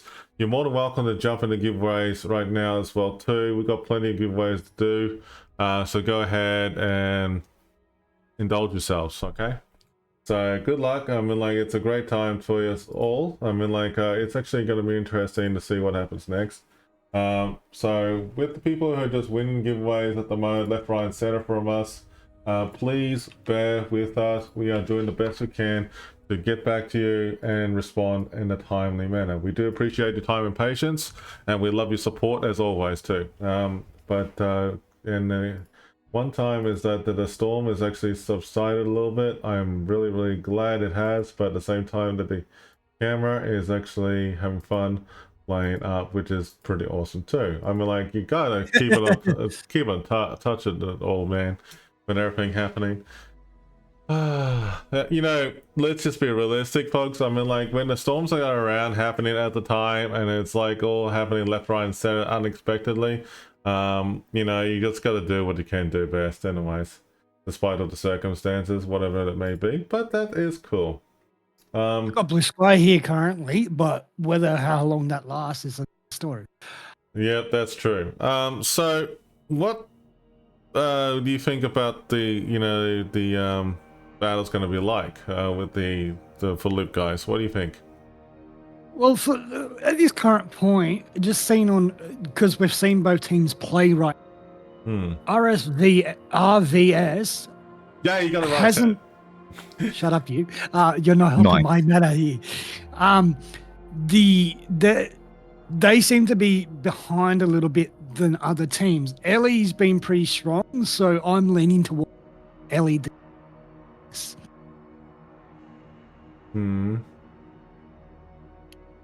And GZH, you need to whisper me on Twitch.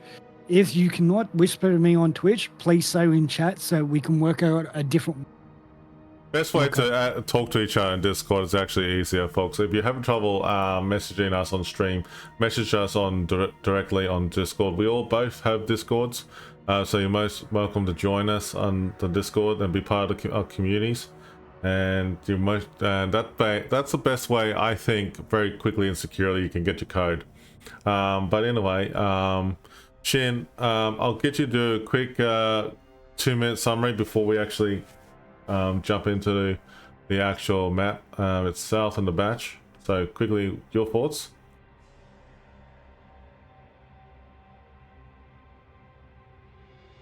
Is he there? Okay, Shin has muted himself. Hello? There we go. Hello?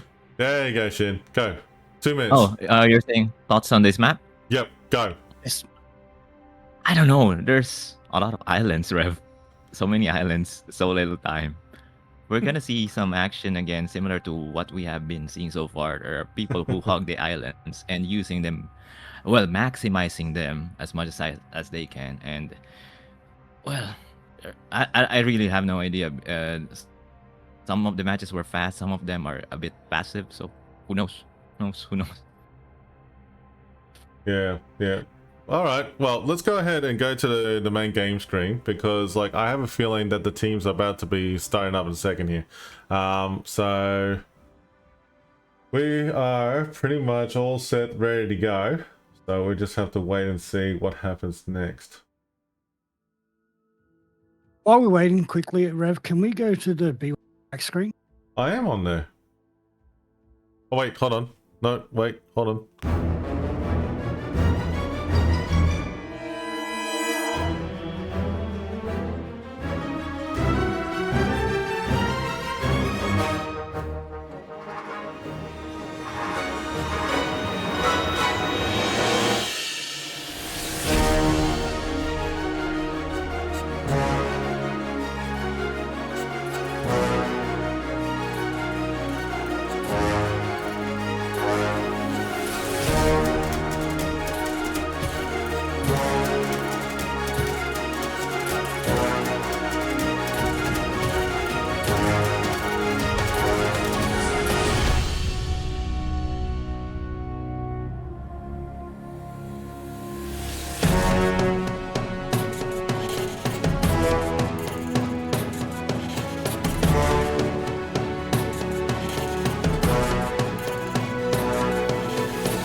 Sorry about that. We had to triple check about a couple of things in the back end here, making sure we are in the correct match and everything. Oh, thank God for that. But yeah, it's all good. I mean, like, it's all happening. Okay, so make sure you're jumping in the giveaways and enjoy the codes and stuff like that. Folks, if you do have problems with your codes, leave that with us. We'll do the talking. Okay, we'll do the talking. We'll sort it out, and then we'll take it from there. Okay, no problem. Folks, make sure you jump in the giveaway exclamation KOTS, as we have been saying. Real good. I'll just go. I do have your Twitch name alongside the code that I give you.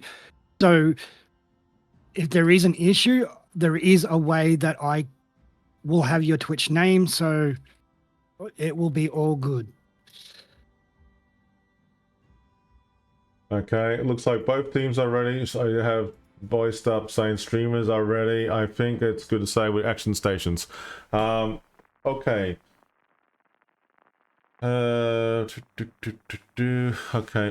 so Vamps, what I'll get you to do is that if you can do alpha side for me, I will do Bravo and then the intro. So you start off with RVS now, please.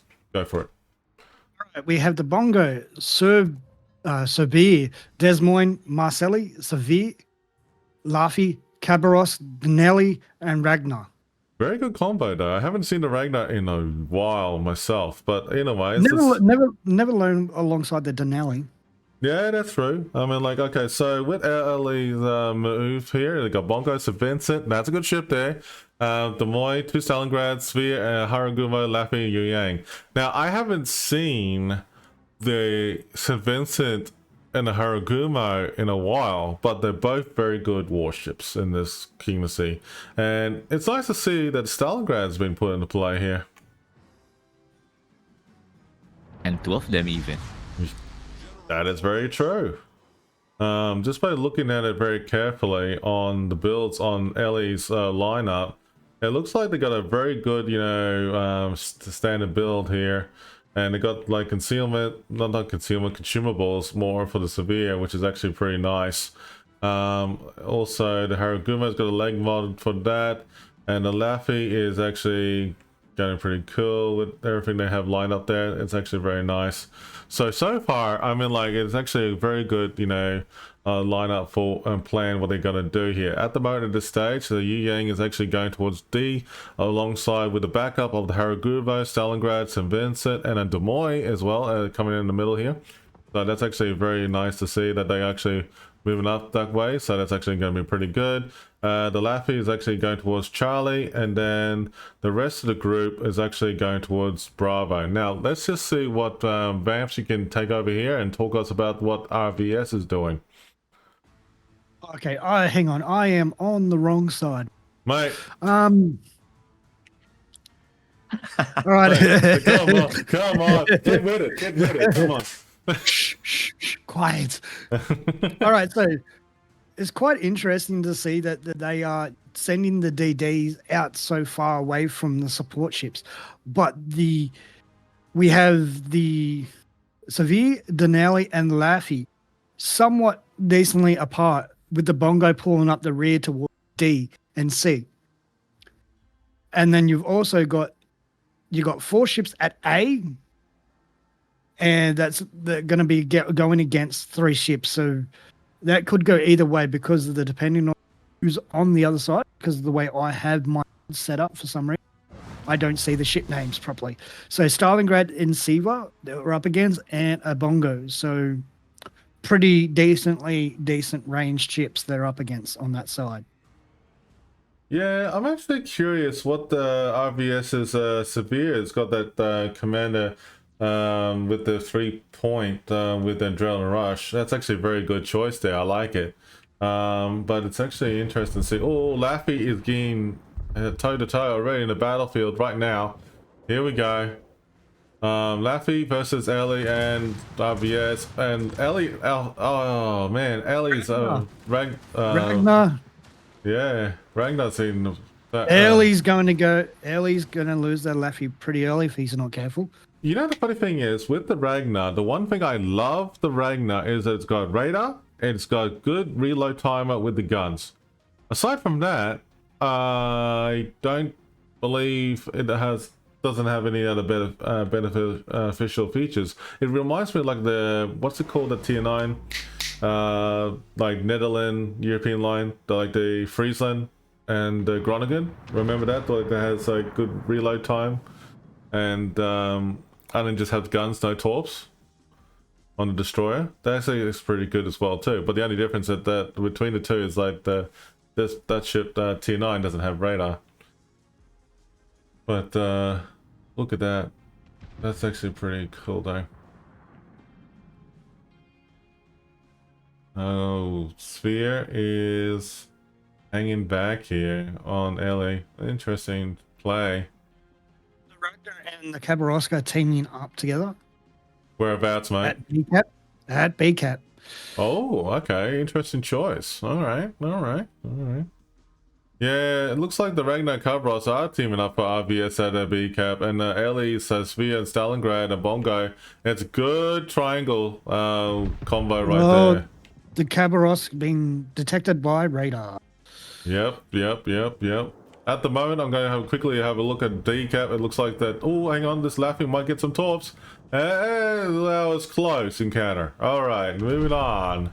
Let's see. Let's go to Nothing DCAP. to see here. Moving on. DCAP. Okay, so that is some interesting gameplay right here. Wow, there's a lot of hits on both sides. Someone slapped that RVS severe, really hardcore. That would be the St. Vincent. St. Vincent. Was St. Vincent using AP? I couldn't catch it. I don't know. No, it was using HE then. Wow, look at this old HE spamming, man. This is great. I mean, like, this is... Severe will be going down with this 5-hat. Now there goes... AP shells from Des Moines and the St. Vincent. Oh, this looks brutal, guys. This looks actually pretty full on. Oh boy, that Sphere is actually smoked up, and so I'm getting the hell out of here and healing myself up and trying to stay dark. I would be too. Yes, very much so, because it's a little too early to lose on either side. No, RVS is actually playing very, very tactfully here. They're trying to play aggressively on one side and pretty much defensively in the other. The RVS's Rafi is getting focus fire on a long range from the Moines? I hesitated there for a second. That looked like Des Moines. Okay, maybe. It could have been. Anyway. Wow, okay, this is actually some impressive battle gameplay going on here from both sides. Oh, who's gonna win this fight? I'm still voting Ellie. Okay, fair enough. I mean, like, I think that, you know, like, that Ellie could bounce back from this one, and it's actually very interesting to see how it pans out. Ooh, the St. Vincent's been screwed by on the alley side. Yeah, I noticed It looked that. like Did you catch it? no, I missed it. I just saw his health flash on my bar. We must have got torped or something. Oh, maybe bongoed. Maybe bongoed, because the bongo is there from RBS. Maybe, but I'm leaning towards more the severe than that, or a torp. Well, that's true. I mean, like, they do have the opportunity to really slap him hard. Oh, this Vincent's really holding by a thread. Oh, there he goes. There we go. There we go. Okay, that's the first kill of the match. All right, St. Vincent is down for Ellie, and there's a torp on the Yin Yang. Yang. Okay. Haraguma just missed it. Yeah, okay, so the Delny is trying to flank him. I can see this happening. The Delny is actually trying to flank him, but if he's playing his cards right, he could actually turn around and then just move back towards the Severe and the Bongo. It's actually good to see the Bongo is actually moving into the support. The Severe is actually moving in to help out as well too. Between the two of them, I mean, like, they should be able to, like, crossfire on the group over here. So that's actually good work. If they don't do it quick enough, the Haraguma will take it out very quickly. Nafi on RVS is shooting in the middle of nowhere on the C cap, so he's trying to, like, guess there. Well, there's a lot of interesting gameplay and battles happening over here towards the Bravo cap. Ooh, Bongo's done heavy damage. Where to? E9. That's reassuring. I'm looking for E9. I'm looking at that over there. Decap. Yeah. You gotta catch up with me, Vamps. Tell me where you're talking about. Oh, okay. There's another ship gone. Stalingrad's done for Ellie. What was that? That's a lot of torpedoes from those ships. Yeah. Okay. Well, you got Haraguma would have used his reload booster. Yep. Ragnar, it could be going down from RBS, but it doesn't look like the case. No. Yu Yang also has reload booster. Wow. Yep, exactly. Oh, this is impressive gameplay going here. Oh, that's a nice hit from the Severe, taking out the Ragnar. That's a much needed kill right there. But oh, Severe, Look at all these gone. torps. Look at all these torps. Bongo might eat a torp here. Oh, Look at all those chickens. Chicken. Oh, hang on. How many torps? One? No. No, he missed it. Hey, that's so the cool. One? He's actually doing a good job. He might. No. Yes. No. Yes. No. Yeah. No, he yeah, dodged them all. He dodged them all. It does. Well done, WS Bongo. Well done. That was not bad from Ellie's team for trying to give it a good go at that. That's actually very well. Very well. Very well. But the Bongo will more likely burn to death between the Des Moines and the Haraguma. Yes. Oh, speaking about torps are coming here, we got some torps coming in with the Des Moines here. Ellie Des Moines might top all three.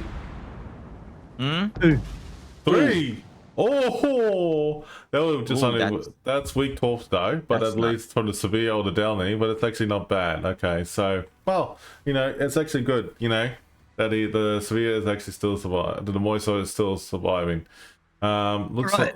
like At this time, I can see RVS actually doing an overlap thing.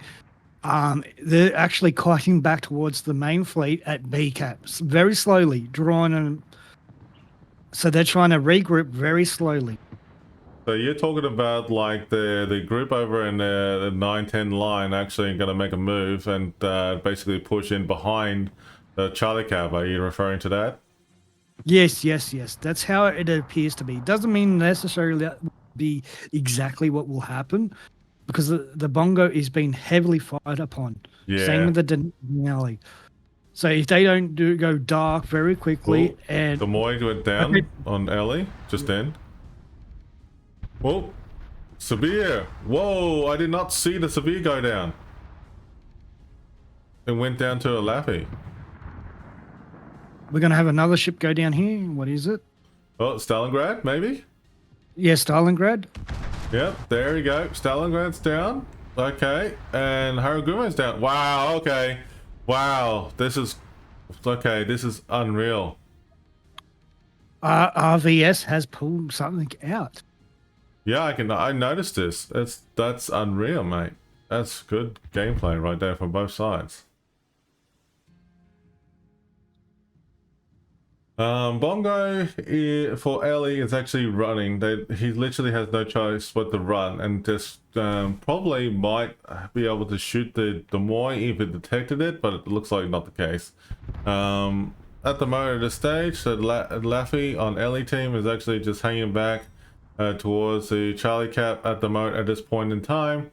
And then it looks like that the RVS group on the far left-hand flank is actually, right-hand flank, is retreating back to Delta Cap. So that's actually pretty good. Laffy's going to go down against the Yeah, okay. Well, nice, good call there. Very good call. That's actually a very well called there, Vamps. Well done. All right, so that's actually very nice to see that LE has actually hold the line over there at Charlie Cap for now. But it could go either one's guess right now, but LE is really falling behind in points at the moment of the stage, and RVS is actually really taking the lead on this one. Well, the thing is, if they once they take out that Bongo, I'm not saying I'm gonna take it. Oh, that Barcelona got that literally slapped. Bongo would be the only contributor for the LE team right now. He has to survive to take out some of the light cruisers. Otherwise, the Laffy against, say, the likes of Des Moines and Seville and the Marcelli, he's not going to win. Never alone the two DDs that can out. Yeah. Oh, that is incredible gameplay right there from both sides. Well done. The Bongo's well, the down. Laffy's trying to take on the Des Moines. Last man standing. Come on, Ellie, get him. Get the RVS, Des Moines. Come on, you can do this. He's doing his best. Yeah, he just has to keep zigzagging. Oh, that was a hit and a half right there. Laffy got the Des Moines. Yeah, well done. Well done. That was very well done.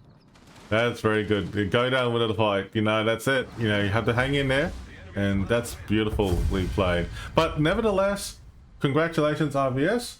You did a great job there, and it is good to see a very good match between both teams. Hey, Ken, how you going, buddy? Welcome to the channel. Okay, so there we go. RVS has actually done a fantastic job there, and well done to both teams all round. That's a very good gameplay right there. Very good play. Yeah, so that was actually very well played, you know, by both teams. Whoopsie, I just need to get the triple cam and then get to the camera view and then blame the camera. Greetings, Kaiba. How you going, buddy? So we're going sort that out. Here we go. Done. Okay, awesome. Awesome. Oh good. Let the shenanigans be real. Okay, so aside from that, excellent.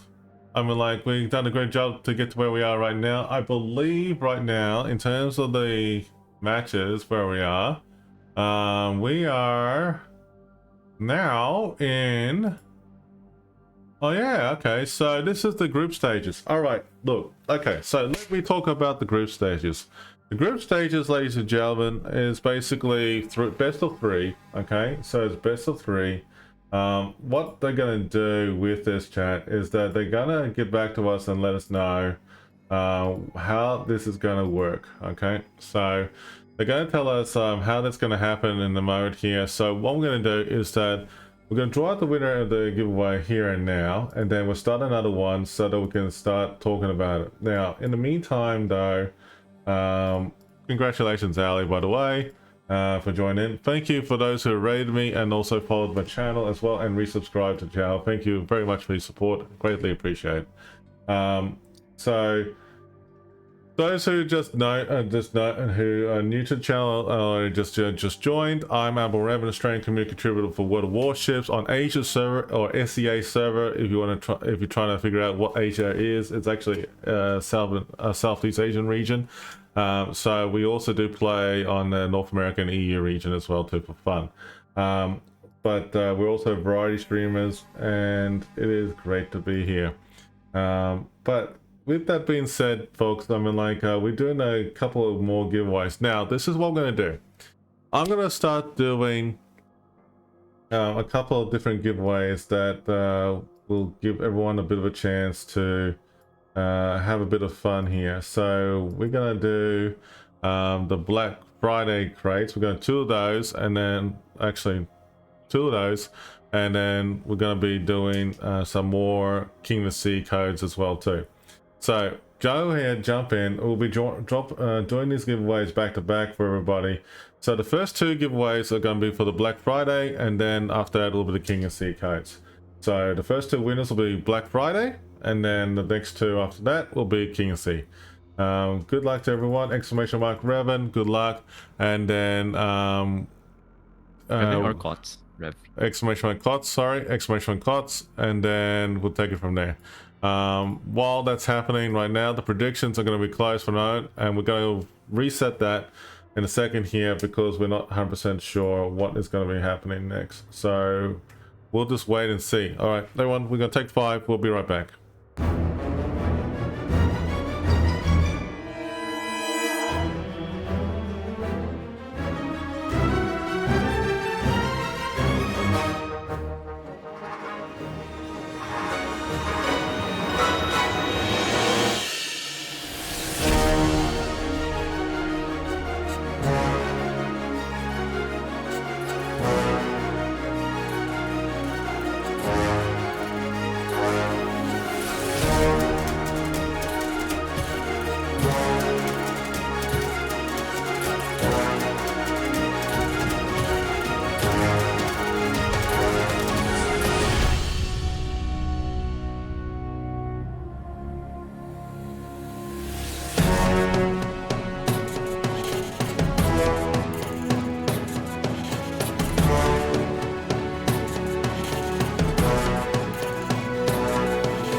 All right, chat. Quick heads up. So let me explain the group stages so we're on the same page. All right. So group stages. Let me explain how this goes. For today, for day one, it is best of 3. Okay. So let me explain how this works. So if Team A or Team B wins at least 2 matches, that's it. Okay. If Team A and B score 1 each, then that's different because you have a tiebreaker and the deciding factor right there. Okay.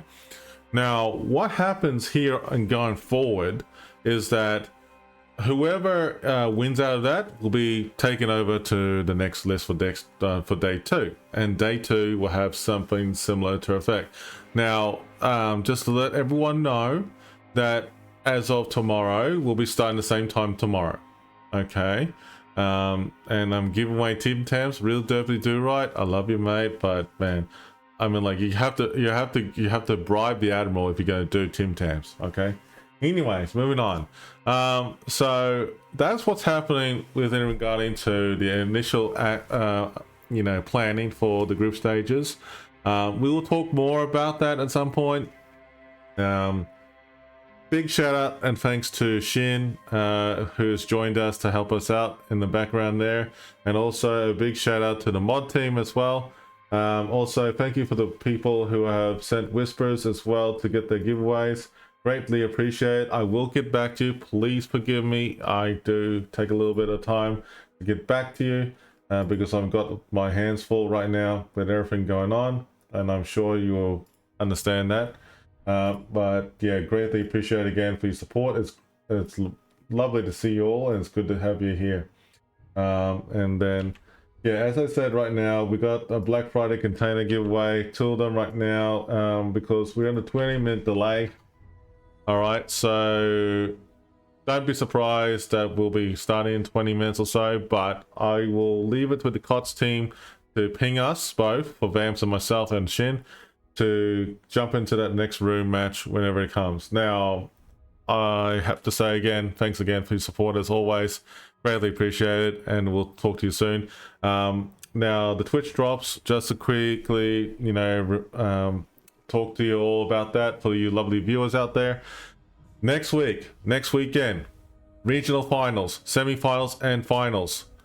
You have to be there for your Twitch drops. And I have a feeling it's going to be like that for the internationals as well too. So come and join us. It'll be great to have you here with us all as well. And it'll be a great opportunity for you to get some cool Twitch drops as well for whatever you need for yourselves. And on top of it all, Vamps, what do you think of the matches so far we have played? Do you reckon it's actually been great so far for day 1? I know it's been fast paced, I have to say, but yeah. Very interesting for normally it's not these fast paced and intensity. Normally it's pretty slow going. So it's quite interesting to see that the matches are played in this manner and this format, the way they are playing. Yeah, so to give everyone a bit of an idea why the matches are so quick, so fast today, best of 1. The short version I can tell you is this. So basically that with all the matches you're seeing today so far, it has been pretty full on because there's so many teams have been signed up for KOTS Asia. For the first time in ages, it's great. I mean, it's wonderful to see a great variety of people out there, groups of people having fun, and it's good to see everyone enjoying themselves, having a great time. At the same time, there's a lot of different countries from different nations, from China to Japan to Korea, Vietnam, Taiwan, Thailand, even Malaysia, and different regions around the Asia region are all joining in, and that's wonderful to see. I have to say I'm very, very glad to see that happening. At the same time though, that because there's so many matches to go through it on day 1, that the team had to decide to do just one best of 1 per match, and then we'll work it from there, right? So basically group stages is now the first one is actually starting now, and then day 2 will be more and more involved. All right, so this is good, where it gets more and more interesting going forward. So what I'm going to do for now, chat, is that we're going to wait and see what the next group stage is going to be. at the moment, right now, I have triple checked what we are going to be having in a second here, and at the moment it is to be confirmed. So we're going to wait and see what our lovely KOTS team casters as well is going through as well, and also we'll leave it to the adjutants and as well as the referees that'll get back to us. But for now, enjoy the giveaways, enjoy it, and we'll go ahead and go to the be right back screen for the time being, and then when it gets closer to the matches, we'll let you know. All right, have a good one. We'll talk to you soon, chat. We'll be right back.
All right, guys. Just a quick heads up to everyone here. Now, the King of Sea codes. I did a quick chat with the Wargaming team as well as the King of Sea group, just to make sure we're on the same page. So, anyone who wins the King of Sea codes today from today's stream, please note the codes are correct. However, if you're getting a message on your side that it can't, it's not yet you can't redeem it or anything like that. The truth is, I did confirm this with the team, that the code is correct, it's legit. Give it 24 hours from today and you can activate your code. Alright, let's repeat that again. The codes are correct for everybody, but give it 24 hours from today's stream and then you can reactivate it, okay? So we're gonna have put a pin up from the moderators just for a second, just for the next 10 minutes or so. And then we'll get ready to start, like moving on in a way. But the Black Friday code, not Black Friday code, Black Friday containers giveaway is in progress right now. So good luck to everybody. I will be drawing out 2 lucky winners before we start the next battle coming up soon. And we'll be right back. All right, so we're going to be right back screen right now. On my stream, I only have KOTS codes.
All right, chat. We are back. Now we're getting ready for the group stages. Just to keep everyone up to date, it's actually called group playoffs, so I have to apologize. So we're casting RVS versus STR1. Voting is now in progress, and we're gonna do best of 3 matches as of right now. Okay, so what I'm gonna do is that we're gonna draw out the 2 lucky winners for the Black Friday containers real quick. 3, 2, 1, and the Black Friday containers go to Jaeger79 and also Turnfolk72. But okay, so Jaeger79, please don't run into my house and actually knock on my door like how you did with the CC code like last time. Thanks, Dad. Love you, Dad. Jesus Christ. That was All funny. right. Okay, but that was funny. But anyway, congratulations, Jaeger79 and Turnfolk for winning the Black Friday containers. All right, guys. On my stream, I'll draw the entry now. Profile 1, are you in the chat? And also, while that's happening, we'll initiate the new giveaways on both channels effective immediately after this, so that you can win the next group of codes. So good luck to everyone. What the next group of codes are, I'm actually trying to read it. So we're going to do a tier 2 code giveaway, which is whole container, some bonuses and stuff like that. That's actually pretty nice. And also a tier 3 code as well too.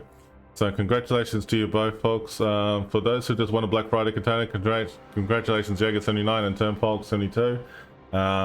Greatly appreciate. Give me your in-game name and server, message me on Discord, and we'll hook you up after the stream. But when you do message me in terms of DM on Twitch or Discord, put the acronym BF for Black Friday container, and you give me your in-game name and server. All right, congratulations again, guys. KOTS codes are going again, and it's all ready to go. As I said, with the not the Black Friday, with the King of the Sea codes, they are genuine, they are correct, and they will be active within the next 24 hours. Good luck, everybody. Good luck. Enjoy. We're gonna go to the back screen, and then we're gonna talk to you all shortly. All right, profile 1, you have a couple of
folks, we're back, and some good news for all of us. So we have the following maps, which is Hotspot, North, and Land of Fire.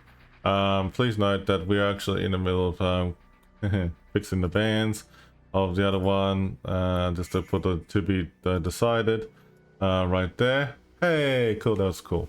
All right, so we got Hotspot, North, Land of Fire. The next map is actually, just a heads up to everybody, it is Hotspot. So let's just play the Hotspot map real quick for everybody. So let's go ahead and do that real fast. All right.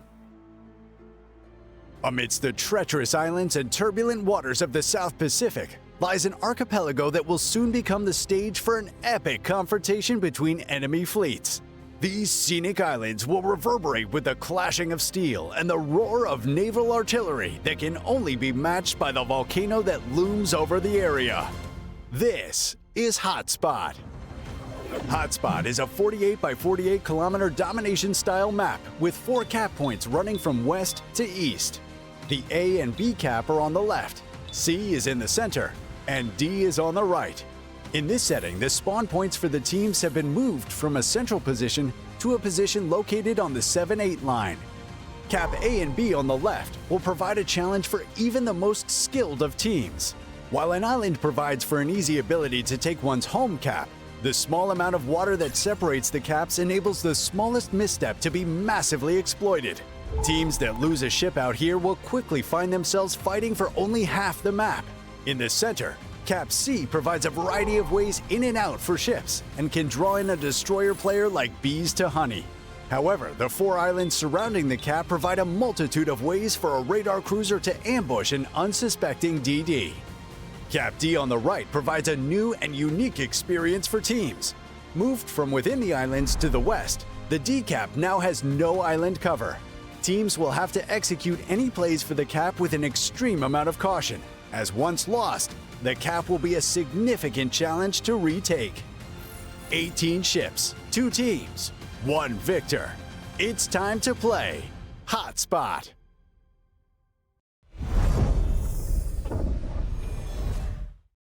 And we're back. All right, sorry about the chat. Good to see you all. So we got Hotspot is coming up now, and we are patiently waiting for both teams to come together. At this stage, the room hasn't been set up yet, so we're gonna wait. In the meantime, we're gonna take 5, and yeah, we'll take 5 and talk about it in a moment here. But might as well talk about what is to come anyway. So, best of 3 matches. Okay, so best of 3. Just a heads up to everybody here and now. So it's best of 3 matches for everybody. So both RBS and STR1 have to play at least if all 3 matches. Now how it works is that if they won at least 1 of each on the first 2 battles, then there will be a 3rd battle. Okay, so if there is one-sided, if say for example that Team A won both matches, there's no need for a 3rd game. But I'm going to initiate a prediction. Now, I'm going to put a prediction for everybody here in chat, here and now. That will go be, so who will win? Who's going to win? So we're going to go... the teams are STR1. And RVS. And then the prediction starts now. So who's gonna win? Basically, make your prediction, folks, and good luck. See who we're gonna win. Okay, folks, make sure you're all following the channel, join the giveaways. This stream is actually casted on both Twitch, Kick, and YouTube, back to back, and the final results of the actual the YouTube stream, sorry, not YouTube stream, the Twitch stream that happened here will be uploaded to YouTube in a way for you to watch at your own time and leisure. So give us a moment while we get ourselves prepared. We'll talk to you all soon. But Before we do go to the Be Right Back screen, Vamps, Chin, what's your thoughts about this one? Well, they both got really different strengths. And with the ship bands, which I have currently can see, Des Moines, Petrov, Napoli, Quebec, Libertad, Brisbane, it could change the way that the games are played hugely. Nice. Oh, looks like they got the rooms up already. Sorry, Rev, I'm trying to actually find the room right now. Yeah, I can't find it either. Yeah, I'm just trying to find it myself. Who's hosting it?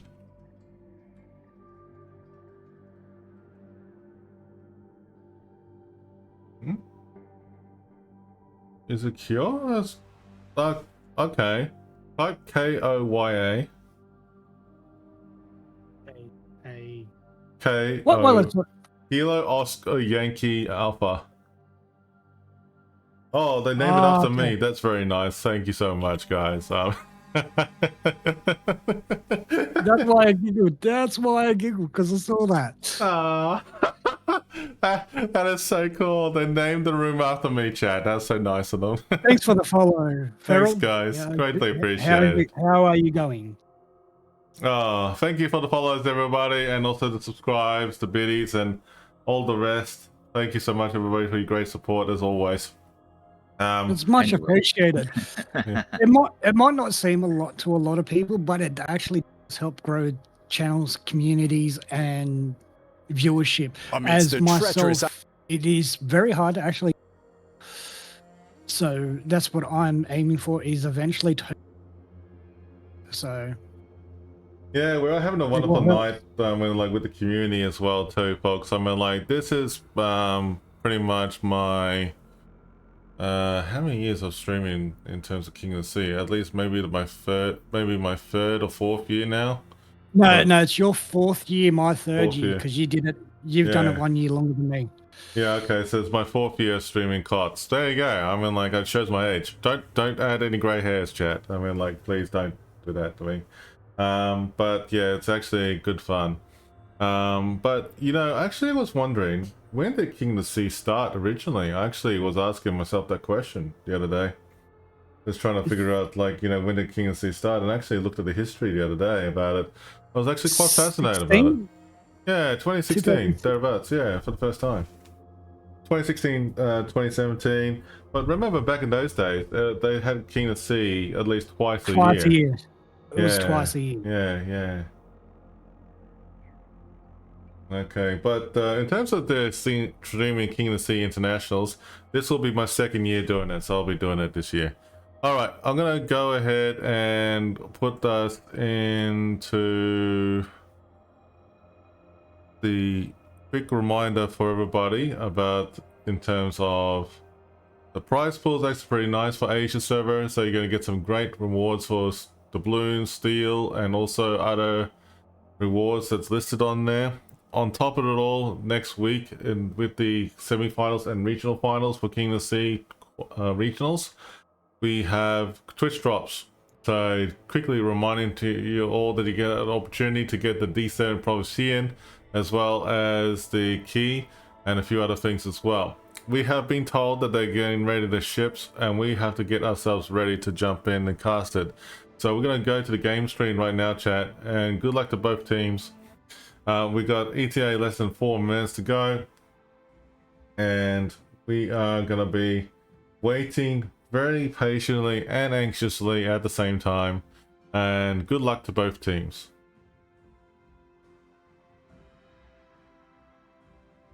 As you can see on my screen, these are the ship bands for this match. Did they actually say what it was? Yes, they did actually. Oh, really? Okay. What did they say, mate? Because I got quickly updated on my side. Because On the channel itself, they stated Yeah. their ship bands. on the channel, in that thread. Oh, really? Like Brisbane, Petro, Quebec, Libertad, Des Moines, Napoli. Oh, really? Yes, yeah, they're the ship bands. Wow, that's so cool. Hang on. I just have to point out, and Shin, join in, please. I went through this before, and you just went okay, and just completely over your head. Is that for both sides Yeah. though?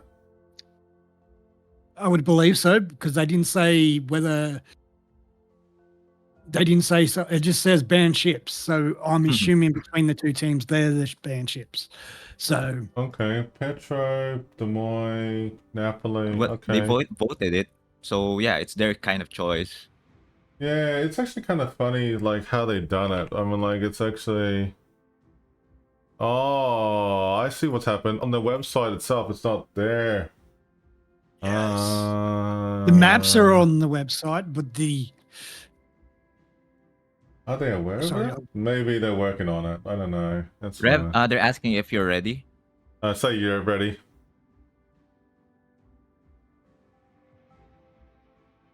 I'll just type in.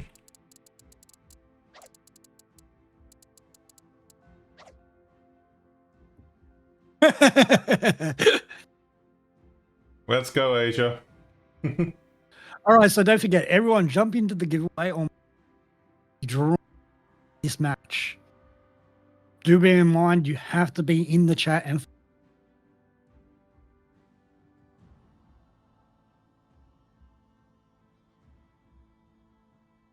And I hope that thunderstorm will ease up, man. Ay.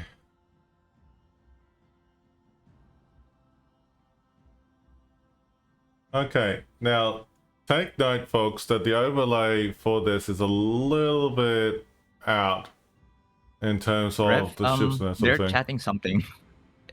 Wanna read their chat? Something's happening. Oh god, that's a mistake. That's a really bad mistake. God.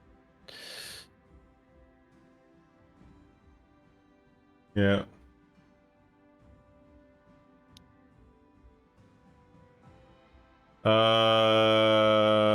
Shit.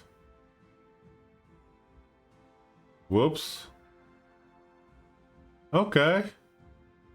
That's actually not good. That's not good. No, it is not good at all. Especially if that was intentional. Yeah, that's bad.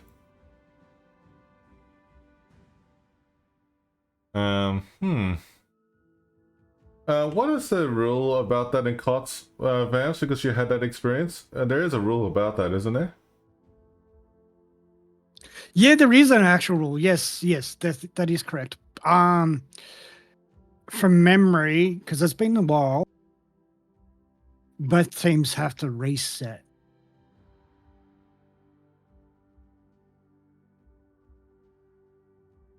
And I think they give yeah, so they are protesting. So that will come up in after the match. Yeah. Okay, that will be a very interesting. Yeah, that's gonna be an interesting outcome here. We'll wait and see.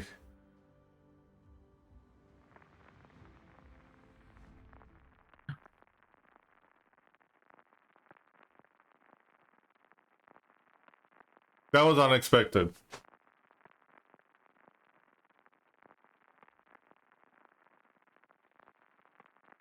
And in a funny way of saying though, it was actually good content creation reasons to actually witness that, because it has happened for different things as well. Like for example, like they used the wrong ship as well, and other things as well that has happened in past King and Sea tournaments. You know, that Well, has that's the happened, thing. that sort of thing too. You know? That's exactly right. That actually happened to my group when we actually played in. So Yeah, it has happened to different groups as well. All right, let's go ahead. Bams, I'll go ahead and pick it up here with STR. I'll start it off first.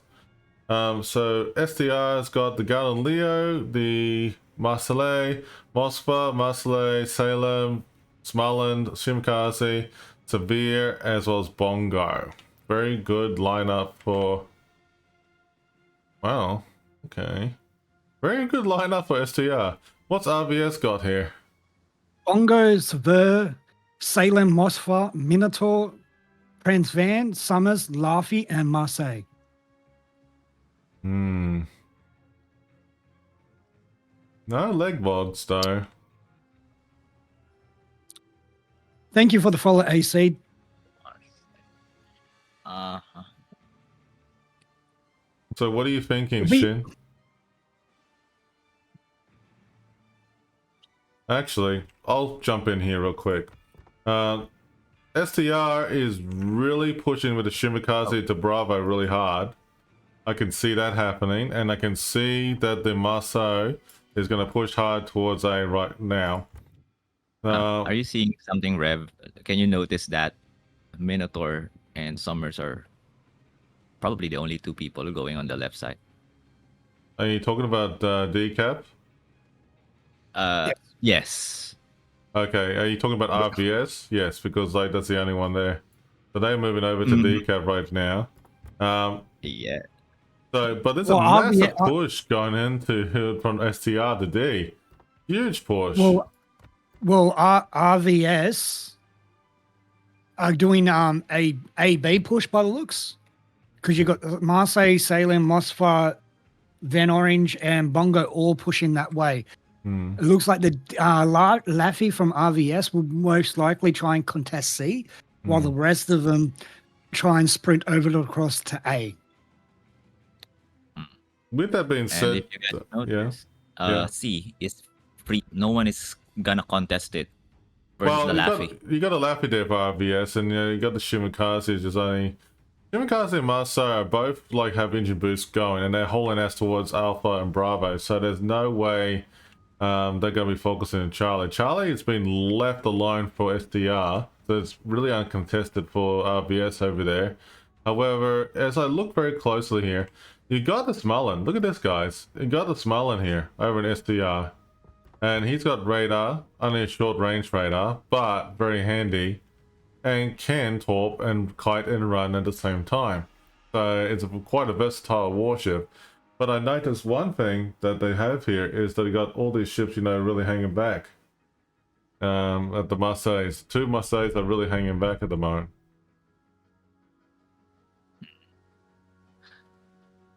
I believe that will be heavily intentional to having them 5 ships at D hanging back. You reckon so? Yeah, what they're doing is trying to draw the Summers and the Minotaur to push forward, because if they push too far forward, you got the 2 cruisers on the right, which is the Mosfer and the Golden. There you go. Mosfer has radared them both, which will give them a dead Minotaur if he gets caught. Oh, he's gonna get caught. Minotaur is actually getting hammered right now. Because the Golden Loot also has planes, so Yeah, Galileo is actually good for being a ship that's actually pouncing the enemy at long range and hiding behind the corner around the island. Keep in mind that the Galileo's idea, or at least like the PVO, to be a supportive warship and stay in the corner around the islands. Minotaur has dropped its radar now. And hydroacoustics as well, which is interesting choice for the Sealers. No, I completely understand what he did. He's not intentionally trying to spot anyone. It is a deterrent rather than an intentional. Oh. Ooh, And now Sibir is giving focus fire by both planes and HE and, well, pretty much everything on that side. Well, at the moment, over in terms of the Bravo Alpha Cap, Shimikaze and Marseille are not doing much with each other except doing a bit of a tic-tac-toe moment there. Salem is moving in to support under a Bravo Cap, and the Bongo is, at the moment at this stage, it's reversing. Okay, interesting choice. It's reversing, but playing a bit of supportive role in towards the middle of the battlefield. Okay. But what is this plan behind this with the Severe moving in between the islands? Look at this. The Severe of STR is actually moving in. Like, you know, they're going straight towards this enemy Severe on RVS. Are they planning to flank it? Maybe. It could call them off guard. This is a good time to torp that Sibir, actually. If Laffy can do it, that's a good time right now. Yeah, that's true. But also, it's actually a pretty good offensive play on STR's point of view. With the SBR Sibir being there, it actually makes everyone shoot at him. It gives off the positions of the entire enemy team because he's so close. He can actually tank quite a bit of damage. Therefore, he can actually give off the positions quite easily and tank. So if he pushes forward, he's going to push the enemy team back quite a bit. Therefore, that leaves the caps a little more uncontested and gives them more of an opportunity to see where players are. Okay, Sibira baited the torps. As you can see, Laffy already shot the 2 sets, and they're gonna completely miss. So right after that, he's gonna push in. The RVS Sabir will most likely go down. He will get shot by the enemy. Well, he's using Bongo his super heal at the moment, but his super heal is going to take a time just to use it. And remember, the super heal of the Severe is not instantaneous like a Conqueror. So it's basically going to be healing itself over a period of time. So it's really burning its cooldown there, unfortunately. Okay, Bongo is shooting at the Sibir. Wow, Let's see how much everyone's damage really will do. focusing STR Severe, man. Oh, okay. And That ship is a decoy, as I was saying. That ship is a decoy. They're willing to lose one ship to get ship positions and coverage. You know what, Babs? Tell me more about that, because I'm actually curious about it. What's your thoughts about this? Tell me more. When in a situation like this, what's the point of the Severe there on the STR to be the decoy? Well, as you can see basically the entire enemy, that one ship, which Yeah. we all know, once you shot, you are more easily detectable. So with that out there, with the Smolan and the Marcelli there, the detectability range is extended by the overlapping range of the ships. Yeah. It's an intentional move to sacrifice one ship to see where the entire team is. There, It gives them exactly, the 100%. advantage. Yeah. It gives them the advantage of positioning and the point of view on, all right, user there, we don't need to push. All right, we need more coverage over on this side. They're shooting from this side, and we can't detect. And look at this Laffy Link getting literally chewed out at the moment right now. And it's literally, they're doing a great job of focusing fire together.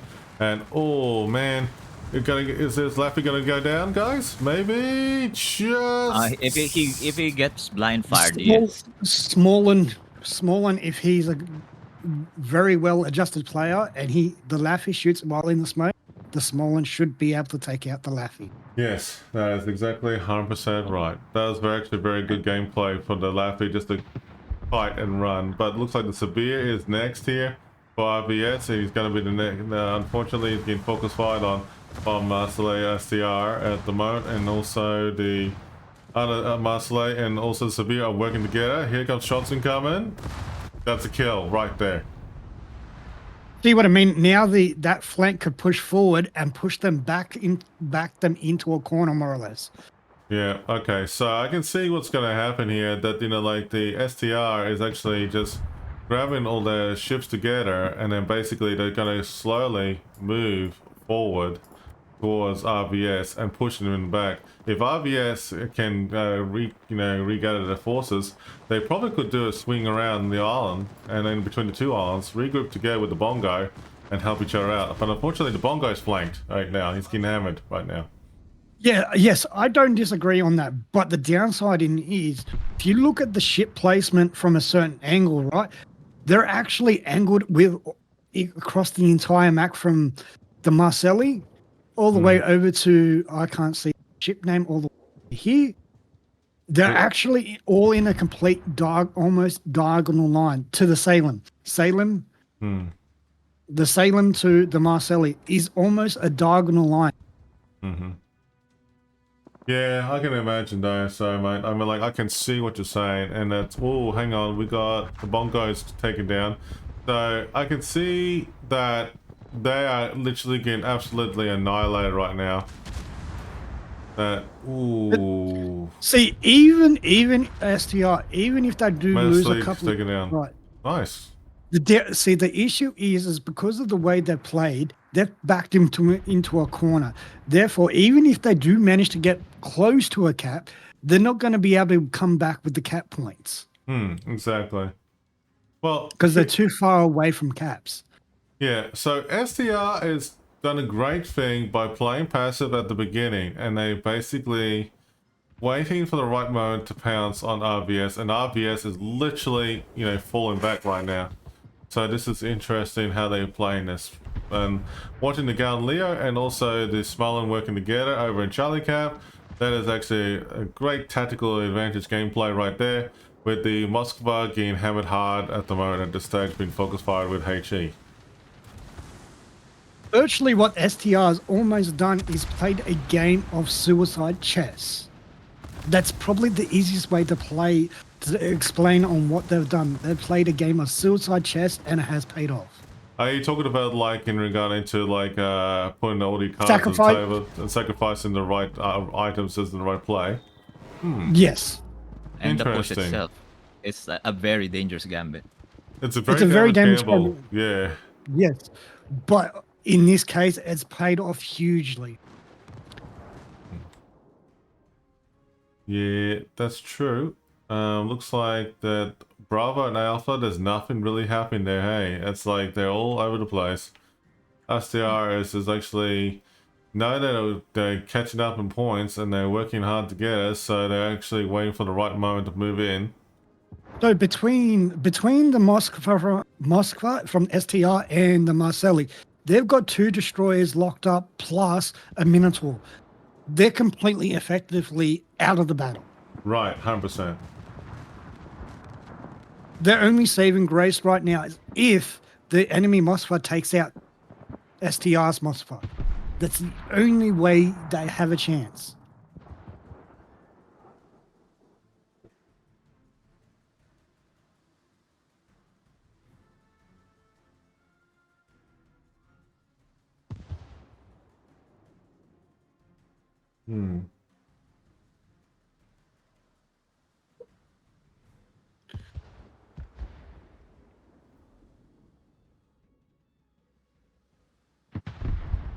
Good shots on the Galileo though, with whoever did that. I have a feeling it was actually the Minotaur or someone else.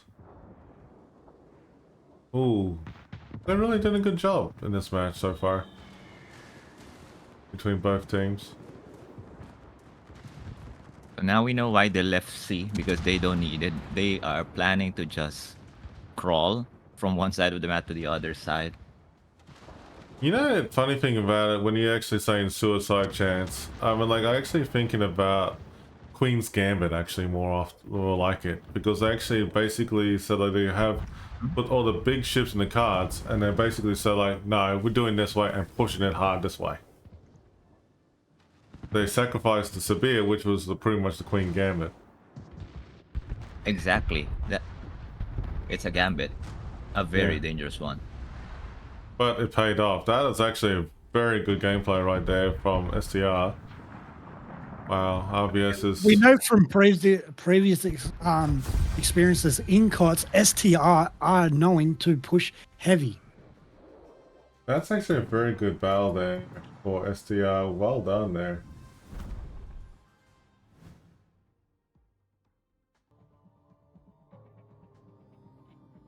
That is a very good gameplay right there for STR. Yes, very much so.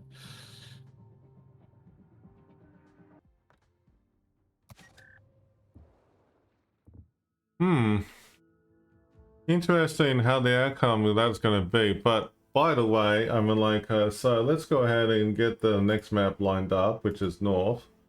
So North is the next map that we're going to be talking about in a second here, chat. So let's go ahead and talk about that. The bands are pretty straightforward. The Cassard is not supposed to be listed there. There's no to be decided option. Okay, that's fine. But we'll go ahead and play the video anyway. We'll be right back, chat. The rocky shores of the North Sea comprise the setting for a titanic clash of enemy fleets. These tall evergreens and mossy rocks will soon bear witness to the deafening sounds of battle as 2 teams vie for dominance of the ocean. This is North. North is a 48 by 48 kilometer domination style map with 5 cap points running from west to east. The A and B cap are on the left, C is in the center, D is located on the 7-8 line, and E is on the right. In this new variant, the spawn points for the teams have been moved from a central position to a north and southeastern position on the map. Cap A and B on the left are the most open and accessible on the board, although located the furthest away from the spawns. There are plenty of ways in and out for destroyers, and there aren't many places for radar cruisers to hide nearby. As the smallest capture area on the board, the most common access to Cap C comes from due north or south, but there is a small access via a channel between the islands on the eastern edge. Radar cruisers can sit on the islands to the north or south of the cap and deny the claiming of this cap until the mid to late game. Cap D provides a challenge for both teams. The islands around the capture point allow cruisers to sit on nearby islands with relative safety, and will likely require teams to position ships to the far east or to push down the channel between the C and D caps to dislodge ships stationed on the islands surrounding D. In this iteration, further to the east, Cap E is shifted to the edge of the map, featuring multiple islands that provide cover. Typically, teams can be seen pushing battleships or cruisers up the line to try to claim domination over the cap. However, the many islands within the E cap provide plenty of cover for cruisers to sit inside of the cap and become an anchor point for both teams. 18 ships, 2 teams, 1 victor. It's time to play North.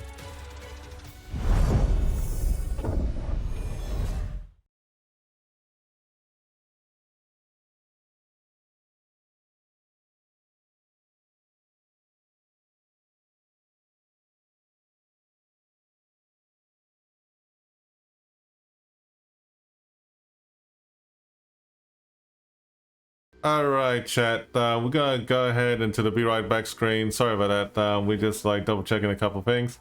We'll be right back with you and get ready for the next round. Talk to you shortly.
Alright, chat, we're back again. Looks like we're getting ready to play the next round, so we're just waiting patiently and eagerly for the next round of matches to happen. So it looks like SDR and RVS are readying up this time round, and the referees are definitely checking, and we are also watching, making sure. But looks like it's going to be the next round as well. Good old North. So North is the next match, chat. We're gonna go ahead and see what's going to happen there. Looks like I'm going to choose the outcome was STR for that one. Let's go ahead and set up the next prediction real quick while we're waiting.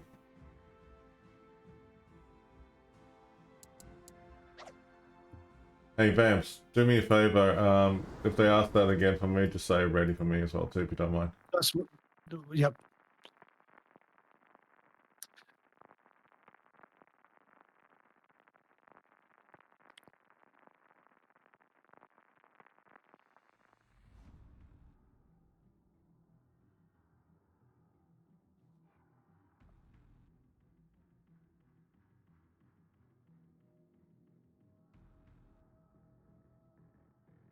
Alright, so RBS has come out with the Libertad, Sabir, Moskva, Minotaur, Utrecht, Summers, Triple Laffy Div. Wow, okay. We got the STRs come out with the Bongo, Sabir, Salem, Moskva, Galileo, Prince Van Ahonye, as well as the Shimikaze, Summers, and Ragnar.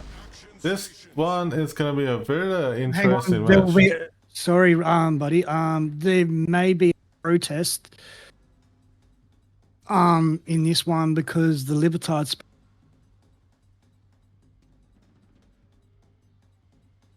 What? A protest again?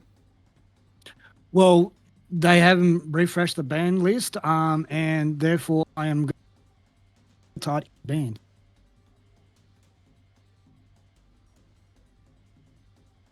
Wait, hold on. I'm confused. What just happened? All right, so you look on the thread, right? Oh, okay. I see it now. I see it now. Okay, cool. The Libertard is banned. That is too. There will be more likely be a protest. Again? Wait. What? What? Banship?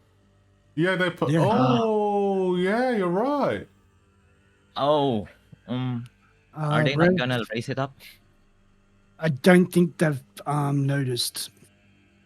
Whoops. Should someone notify, I guess? Yeah, Rev. Rev, can you do the honors? DM the judge, something. Hang on. They're in a match already, but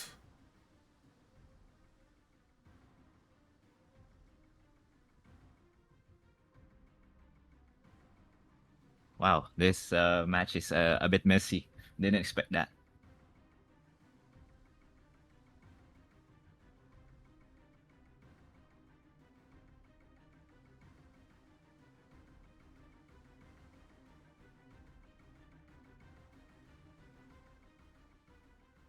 okay. Let's just continue on as per normal. Yep. Okay, so we got Triple Lavi on RVSA. Interesting group. All right.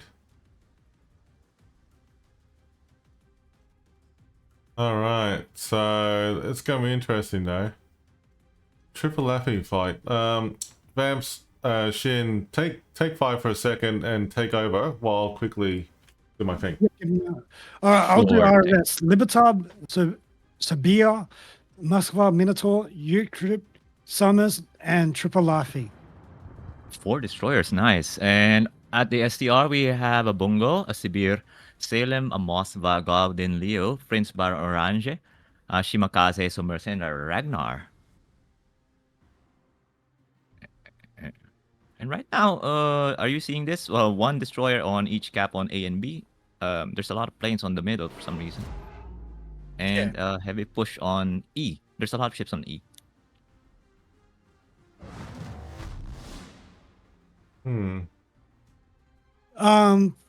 Pharrell, I'm sorry for that. It seems to be my encoder overload. We'll be trying to work out a way to redirect that for tomorrow night.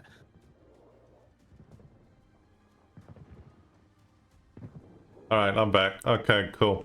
So it looks like the trigger is actually focusing fire on the Severe on STR at the moment, and at the stage, it is a lot of HE spamming going on from the Utrecht.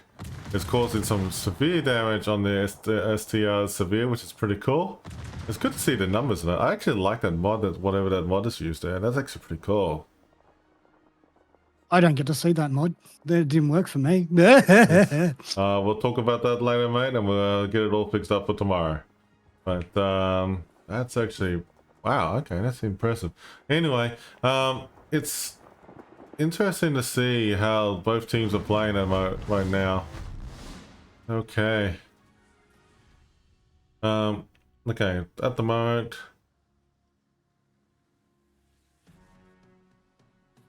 Yep. Thank you, TMT. Is that better for you, my friend? Let's see. Sam is actually holding back. It looks like SDRs is hanging back at the moment. Which is basically what they pretty much did last match. So, Yep. Interesting. Moskva, Ragnar, Bongo are hanging back with STR, and there's actually a bit of a stalemate for Bravo, and as well with Alpha Cap. Not much happening on both sides. There's like a little torp jostling, but no real action happening.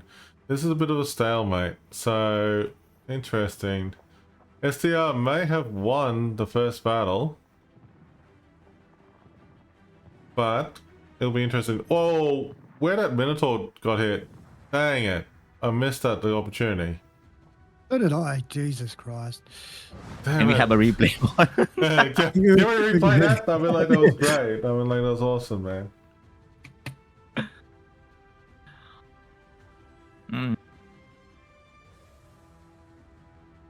I think it's Prince Orange, because he has now 41,000 damage, which is pretty much what's the Minotaur took, something like that. That's a bit dangerous of the Golden Lou to try and shoot a Sabir that close, 13 kilometers away.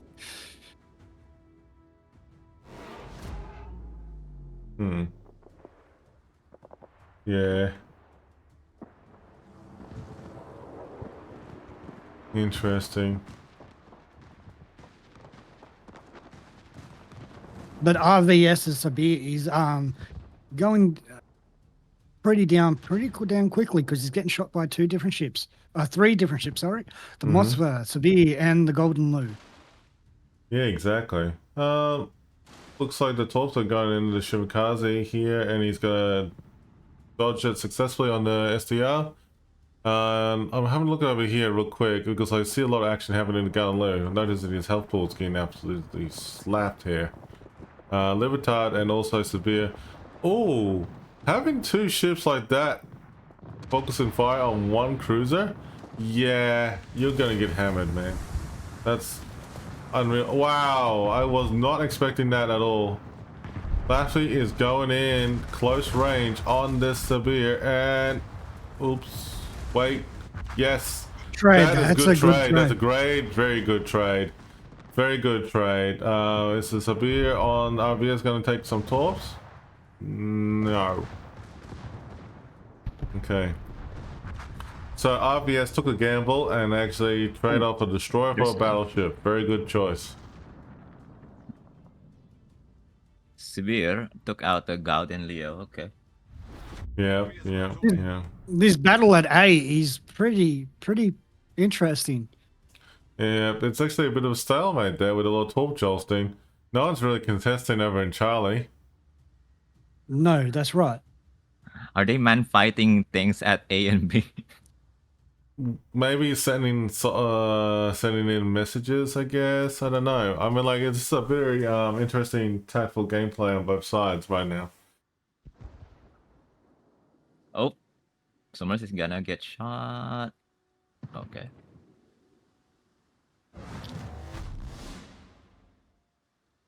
Ooh, Oh, we might have some torps from the summer hitting the Van Orange.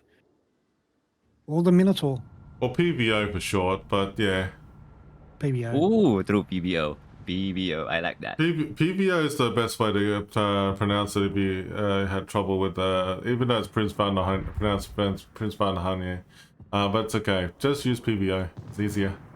I like PBO. Yeah. Peanut butter jelly time. Peanut butter jelly time. I Yeah, hate you. okay. I get the referencing. Oh, STR's Summers might ambush the Libertad. But he knows the Lutric's there though. Oh, what a hit! Wow, that was a good hit. Whoever did that. I mean, like, that was a beautiful hit. And Moskva's taking it out to finish off the job. Wow, that is a good call right there. And look at this, chat. It looks like it's going to happen. The Summers is pushing in. Here it comes. Summers STR1 is actually charging in. He's calling the Leroy Jenkins maneuver. Here he goes. He's moving in. He's moving in. They're approaching the Libertad. And the Libertad is unaware. He's actually too late. He's got his guns focused on the Salem. And it's all happening here. Oh no. Oh no. Torps away from the Summers on the Libertad. 3, 2, 1. Yeah! That is a beautiful kill right there. Oh my goodness. That is a great... Every single torp. That is a great torp maneuver there. Oh, the severe on the RBS is actually gained. So it's actually pretty full on. Alright, good. Thank you, TMT. Thank you, buddy. It looks like the PRV is trying to get torped. He's dodging torps pretty good at the moment. Will he eat a torp? Yeah, he'll get one. It was a bit close. Bit close for the comfort. Oh, we just win. Oh, Wow. through caps. Okay, Man. they won through caps. That was unreal. Great match. And RBS. Wow, that's unexpected. That's actually... So that means that RBS and STR... Hang on. I don't know how this is going to work. Because, like, of what we saw. So, we're going to leave it at that. That was actually a very interesting outcome.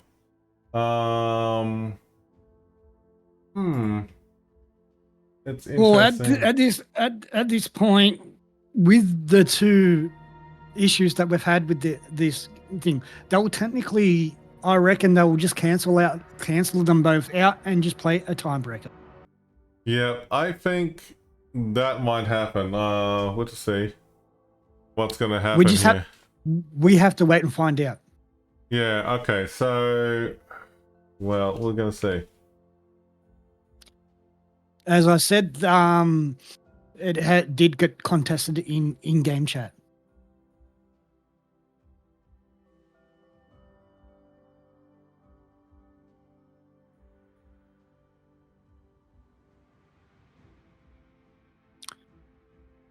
So bear with us, guys, because this could be the end of this match completely.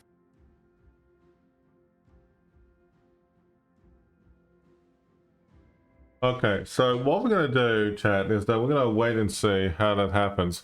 I'm going to go to the triple cam screen real quick.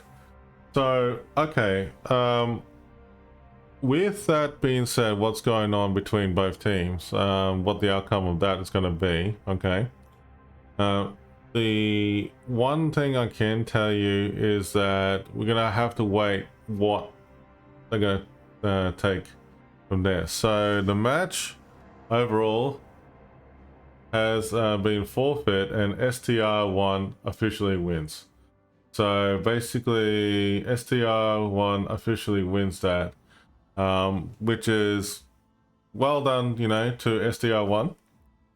And at the same time though, it's a bit of a shame to RBS because like I was actually looking forward to them getting around as well, but it's not the end of the world. It's not the end of the world.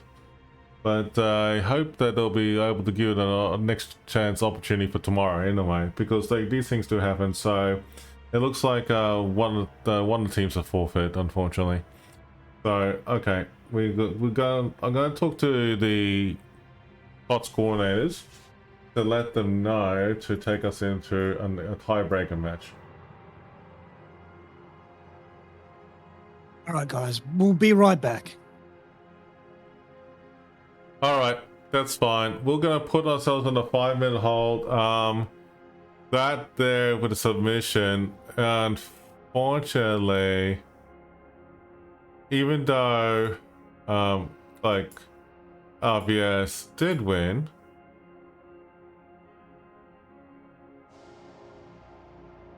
the overall result is that SCR won. Is like the winners because of the disqualify. All Technically, right. Yeah, so what we're going to do is I'm going to take 5, we're going to be right back, and then we'll get ourselves ready for the next match. Are we be right back now?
Alright folks, we're back. Just a heads up, we got a match. We've been invited to do a casting for a tiebreaker of King of Sea. So we got a tiebreaker of 1-1 at the moment between LZL and also YNSM. That's happening at the moment right now. So when that match is done, we've been invited by the KOTS coordinators to go ahead and cast this one. So we're gonna wait patiently for this to happen. So please bear with us, chat. Giveaways are still in progress. We're gonna give the giveaway now. 3, 2, 1, and good luck to the following people. Rob 49, congratulations mate. And also please make sure you're following the channel. And yeah, it's greatly appreciated for your support as well.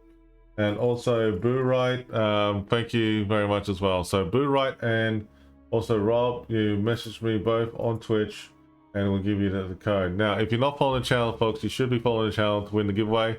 Unfortunately it was one person not following the channel, so make sure you are following the channel, because we do unfortunately have to skip you if that happens, but we would like to give everyone a fair go.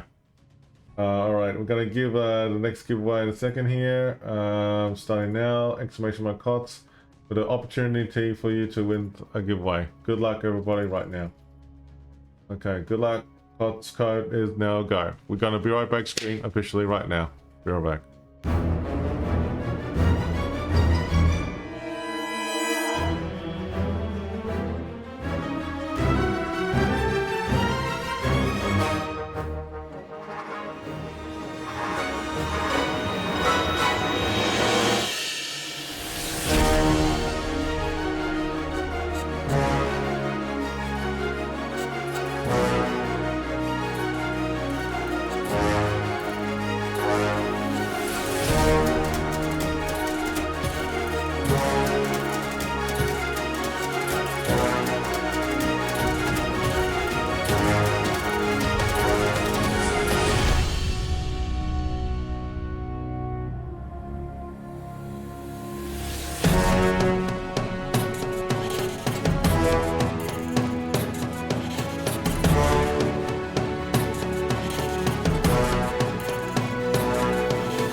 chat, we are updating this on the fly at the moment, but it looks like that the teams are going to be swapping over maps and locations in a second here.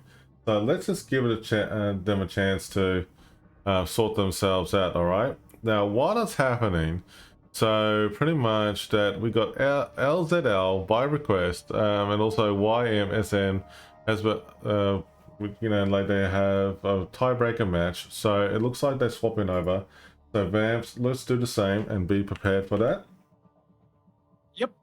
So we're going to do this on the fly, and looks like they do have Northern Waters. Is that? Let's play the video right now real quick. Okay, and thank you for the follows. Be following the channel, everybody. Jump into giveaways and enjoy. Talk to you soon in a second. In the southern Arctic Ocean lies an archipelago of Caledonian granite, frigid and forbearing. These frozen rocks and sparse fauna will shortly become unwilling witnesses to the rigors of naval combat. This is Northern Waters. Northern Waters is a 42 by 42 kilometer domination style map with 4 cap points running in a line from west to east. The A cap is on the left, the B cap is in the center, with caps C and D on the right. In this new configuration, spawns of ships are based on what class they are. Battleships spawn above cap A, cruisers spawn above cap B, and destroyers spawn above the home caps C and D. This aims to provide teams with new and specialized tactics for each flank, with unique deployment ideas. Cap A on the left is larger than in previous iterations, now having a small island providing cover for any ship that wishes to contest it. Cap B was moved to the right to be harder to directly contest, with the small islands inside offering minimal cover. The home caps, C and D, are surrounded by a fair number of small islands, allowing destroyers to set up for ambush-style hit-and-run tactics more comfortably. Support from cruisers spawning in the middle of the map is critical for success on both sides. How will teams divide their forces for the most optimal strategy? 18 ships, 2 teams, 1 victor. It's time to play Northern Waters.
Okay, chat, we're gonna go ahead to the game screen and wait patiently. Wait, hang on, they're not ready yet.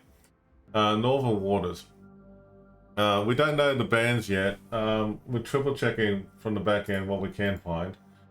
So it looks like they're not checking who won what. That's funny. They're checking who won what. So we're gonna make sure I'll let you know in a second. I'm sure it's a bit of a tiebreaker. We've been invited to start tiebreaker in a way. Looking a bit of a shenanigans are real between both sides here.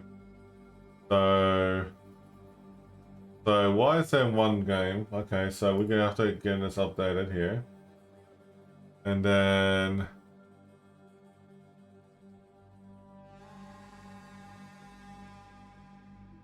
I'm confused now. You're confused. I'm confused. I'm confused as hell with both sides now. What the hell? Well, this is interesting, man. I mean, like, look at this. Yeah, In the that's chat- correct. in the Why chat, it's like, what the SM hell? was in Bravo. Oh. All right, okay. If you were in Alpha or Bravo, it doesn't matter if you switch sides. Either way, the Alpha, whatever side won, it's going to say the opposite because you switched sides. The only way to correct that information is completely shut down the training room and restart it. That's all right. Well, I'm sure that the shenanigans will be real. They'll work it out anyway. But yeah, that's got me. Now I'm even more confused. Yay! Oh, the shenanigans are real. Okay. You're really confused me. All right. Okay. Someone won. I've been told this team won, and then that was it. Okay. That's why we're here. So we're waiting for it. Okay. Oh my goodness gracious me. That's why I'm a little bit confused with everything going on. Okay, so one moment.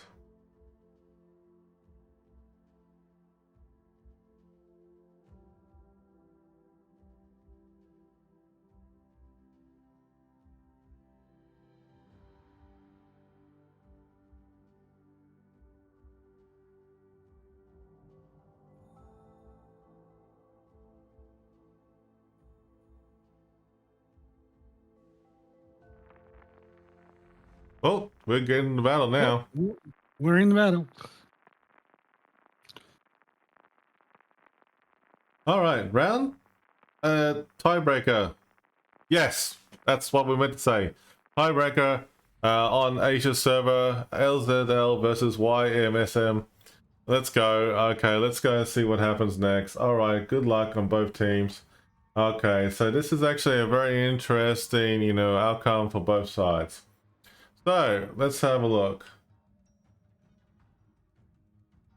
Thanks for the follow, Duo. Welcome to the channel. Okay, so looks like LZL has the Bongo, Kremlin, St. Martin, Des Moines, Moscow, Stalingrad, Summers, Kassar, Svalin, where YMSM has the following: Bongo, Schlieffen, Brisbane, Des Moines, Stalingrad, Brennes, Summers, Marceau, double Marceau. Oh my, wait, the hell is, what the hell? Hang on. Is this supposed to be? No. What? What's wrong with this match? Yes, it is. Is it supposed to be like this? The what? I thought everyone was starting in the bottom in one group. It looks like I don't know what to tell you. It looks like a random battle. Hang on, Revan. I know exactly what you're talking about, my friend. I'm not sure if they've actually selected up the training room as tournament. Yeah, Oh, they did bugger. not, probably. That's what threw me. Yes, so that would be the issue, is the fact that it's not in tournament mode. Interesting. Here I am going like, Yay, we're playing random battles. I'm going crazy, dude. Because like, I'm looking at it going like, hang on, that don't look right. They could have possibly done it intentionally on the basis. Is everyone stopping? Or moving, or? A lot of the ships are stopping. I don't know what to say. I mean like, hey, let shenanigans reveal, we're moving on. All right. Anyway, we're shooting. We're shooting off. We're shooting off. We're shooting off. Well, Shriven is gonna die at this rate, Oh shit! isn't Yeah. he? Are All they right. just YOLOing because of that? What? What's happening? I don't know. I don't know. This is like the weirdest match I've ever seen. So I mean, like the Schlieffen's engaging. The Schlieffen's engaging Stalingrad right now. It's kind of way. It's also getting hammered as well too. Ooh, a lot of hits going on from the damage received from the Schlieffen here. Ouch! Cleveland is going down. Huh? Now I'm wondering if this is a legit match or not. Shin, can you do me a favor and check it if it is? On the channel. Yeah, go for it, please. Find out and get back to me. Yeah, because that's not a typical thing that YMSM do. This is rather really strange. Huh. There's no thing.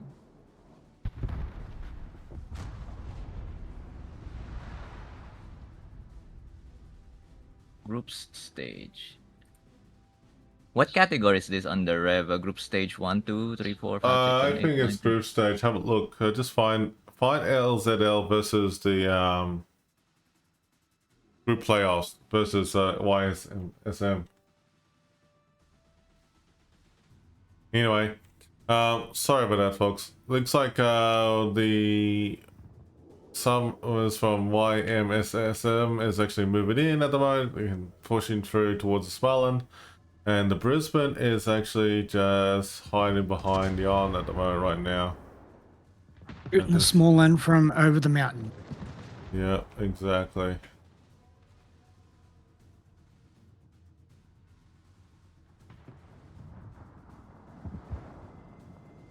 This is rather strange. I don't know how I feel about.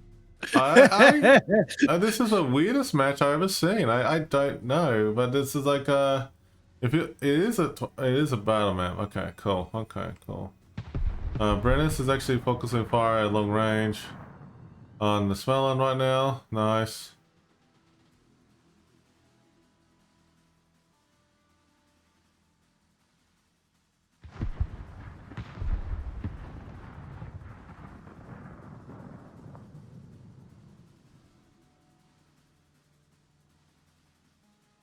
But Kremlin's pushing really fast across the map. Yeah, exactly, 100%.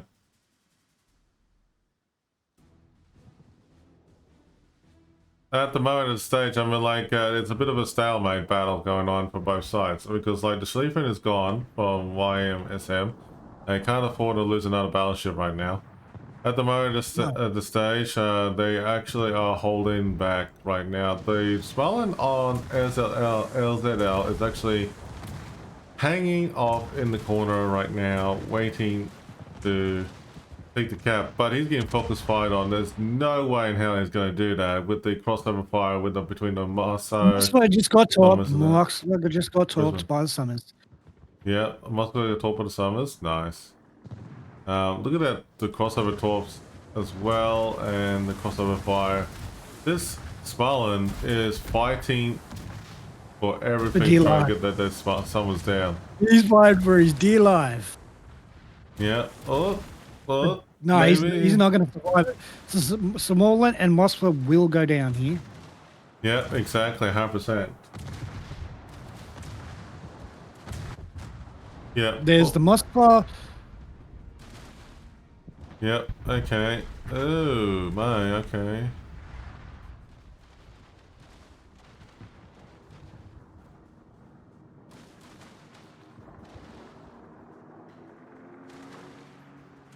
Nice, nice, nice. It's actually interesting how there's a bit of stalemate there, and they got the Moskva down as well too.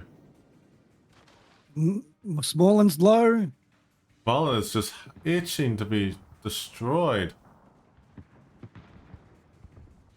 That You got sounds it. wrong. Well, that's a new ball game. But we gotta go there.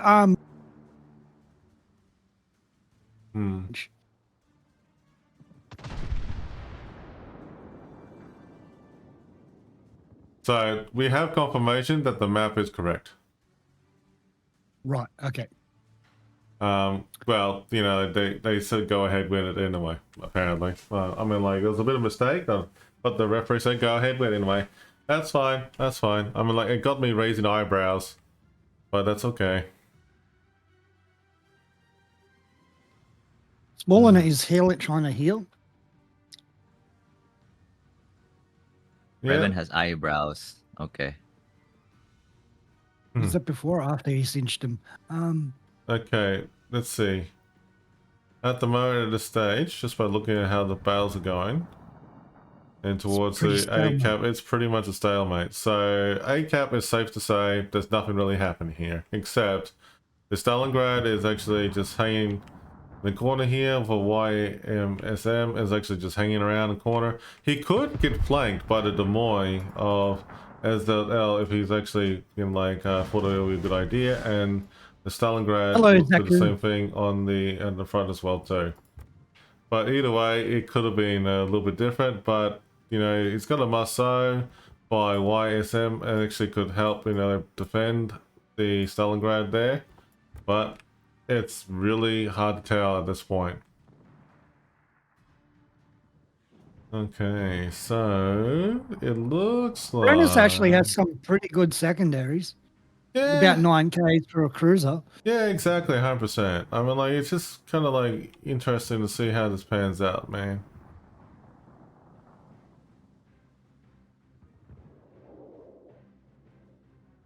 Yep, yep, yep. Okay, so let's see. Cassard, all good. He's just hanging They're back. real. Oh, the Brenner's just been Brenner's slapped got by a slap something. there. Yeah, I'm not sure assuming if it that- was Brisbane or something, or Torps. No, or it was the something. it was the bongo. Bongo. Okay, cool. That makes sense. Bongo has actually got a good angle there. Yeah. But the Brennis has been focused by the Cassard and Denmark. At the moment, there's nothing really happening over in A, so all the action... Well, wait, well, I'll take that back. The Moy is moving over here.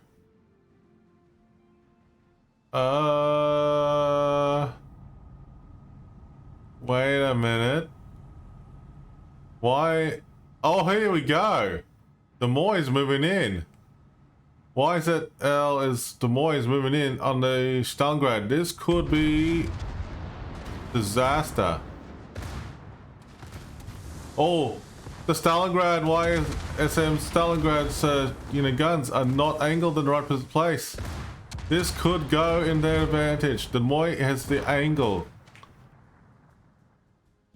The Stalingrad of LZL is actually moving in as well. This could be the moment that I've been waiting for.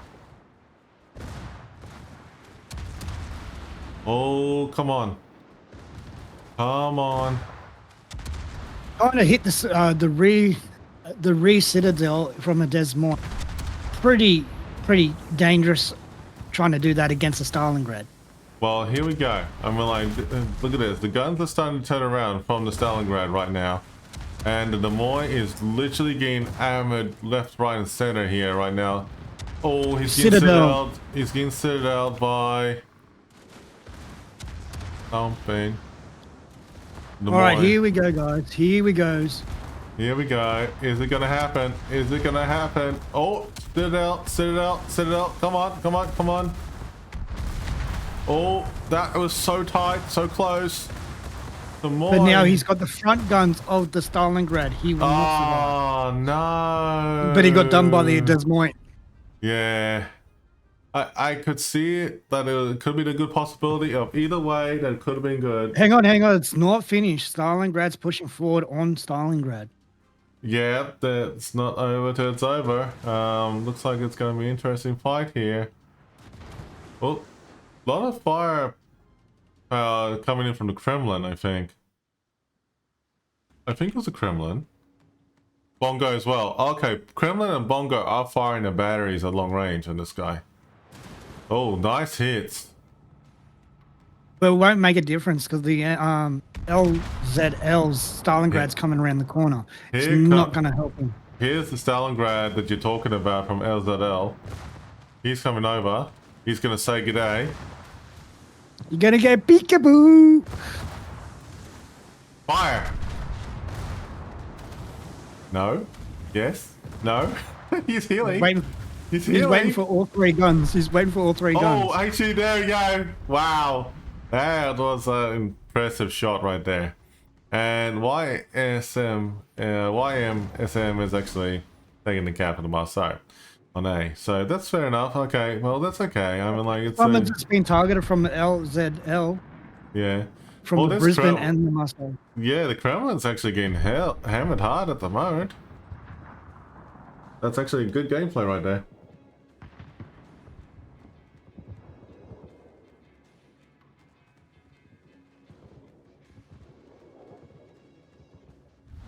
The enemy is about to win. Well, at the moment, by the looks, they're only trying to push into the cap points. Hmm. Yeah, exactly. By looking at the time, and stuff like that, it looks like that's what they've got to do is stop caps and get kills. Exactly.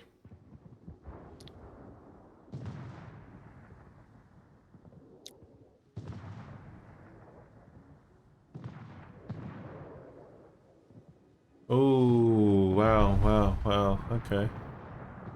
There's some good shots there. Kremlin is hanging back. Oh, he's pushing in. Kremlin just slapped Brisbane. Yeah, but will it be enough? I don't think so. Not against a Brisbane at 30,000. No. Oof. That There's hurt. the bongo. Yeah. Well, I mean, like, the way to feel the bongo, you felt it. That was actually, yeah, unreal. See, Man. now the downside for LZ, right? They're pushing in with 2 DDs against a Brisbane, which can outgun them and out damage per second them too. But the thing is Them that, them two DDs have to be extremely cautious right now, especially against the Brisbane. Well, the thing is that if the Summers and the Smalland, like the way they're playing right now, I mean, like, if the Summers want to take a bit of a gamble and actually distract the Brisbane and coming in, I don't think it's ideal, because, like, the bongo needs to be, truth to be told, the bongo has to be either in a position to actually rain fire on the Brisbane on a perfect angle on the target, and they actually will be able to really hammer it where it needs to be done, because the Brisbane's, you know, like a Minotaur, and it's a paperweight ship all around that you can literally destroy a glass cannon warship. And these torps, though, might help, but the hydroacoustics was well executed in time, and he's going to dodge those torpedoes. The Brisbane's will be fine. It's a bit of a stalemate at the moment in this corner. But They're targeting the bongo. YMSM. Yep. The bongo is a good key target. If they can reset in less than 10 seconds, they might do it, but I doubt it. But anything can happen. Oh, okay. Hang on. 3, 2, 1. YMSM has won the match. Congrats, YMSM. That's actually a very good gameplay, actually, by both teams there. Yes, it was.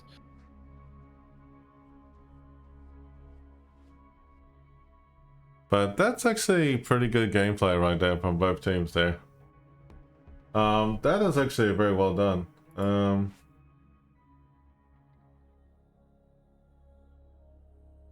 So that is actually very well played by both teams there.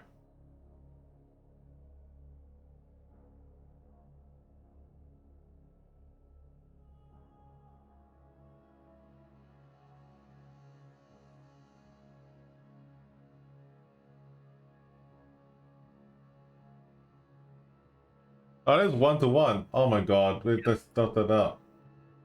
Oh my god, the guys just told us that there's like, you know, it's 1-to-1. Okay.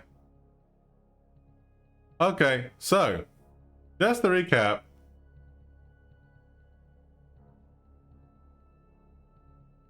That Y M S M have one each. Okay, so it's one each. Okay, one each.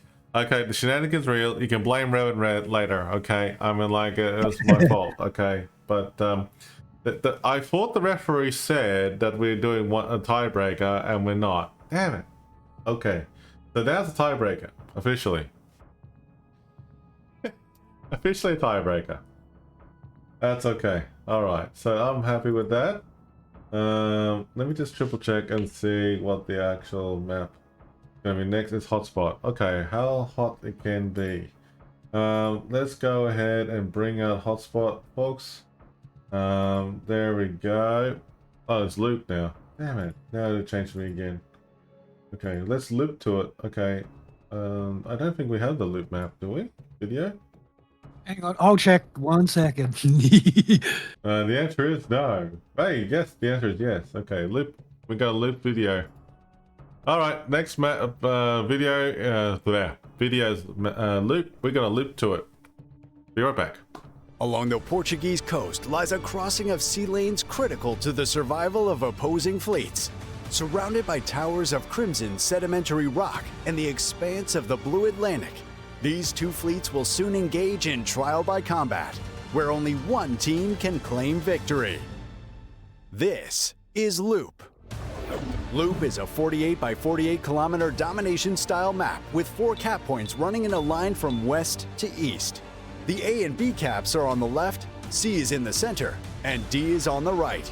In this configuration, Loop now has 2 capture points on the west side of the map that can be seen as teams' home caps.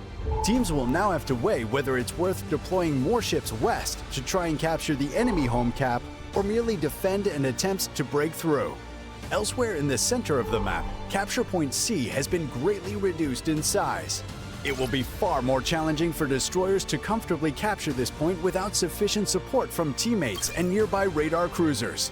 On the eastern side of the map, capture point D was moved further east. Destroyers wishing to capture this point will no longer find the safety of the island in the middle of the cap, and instead must face the threat of enemy radar or even hydro from nearby islands. 18 ships, 2 teams, 1 victor. It's time to play Loop.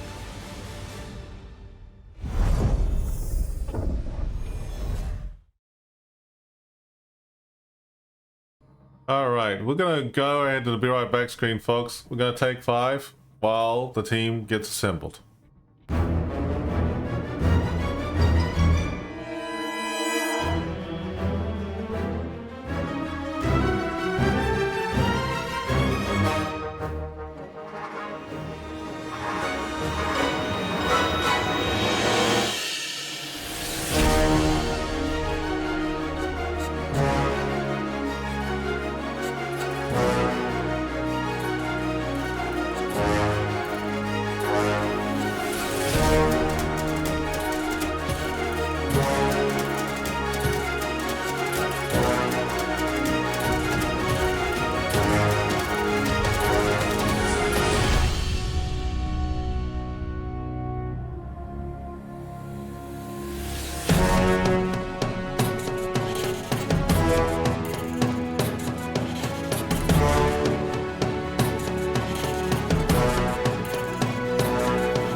stages. We are back for officially a tiebreaker.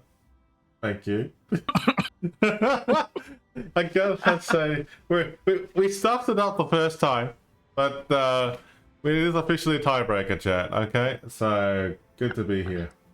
All right. Question, Rev. This I 42. have a question. How many tiebreakers are we gonna do?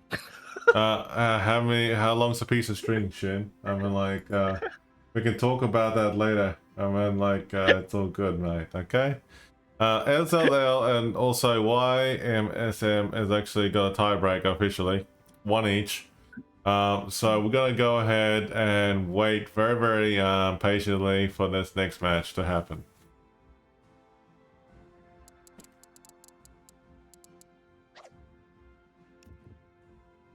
Okay, so we're ready to go. We got this giveaway going on right now, so jump in for those who get like in the giveaway.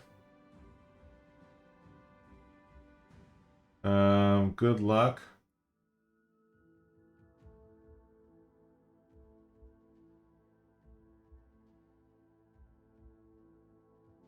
Are they ready? Ooh, they're almost ready. They're called rigor mortis, mate, but it's okay. Alright, here we go. 3, 2, 1, action stations. Let's go, Asia. Let's go. Alright, and...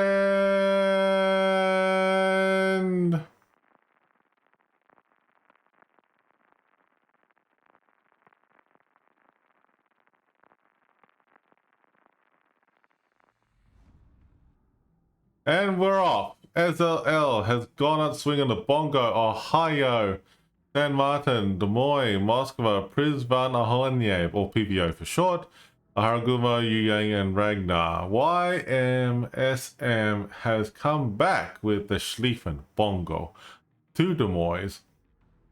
Prince, what's this called? Prince Albert, that's the one. And also the Cabros, Grozvoy, the Dance Ragnar. What the hell? Hang on. 4 destroyers. Ooh. Yep. My. Oh my. Oh my.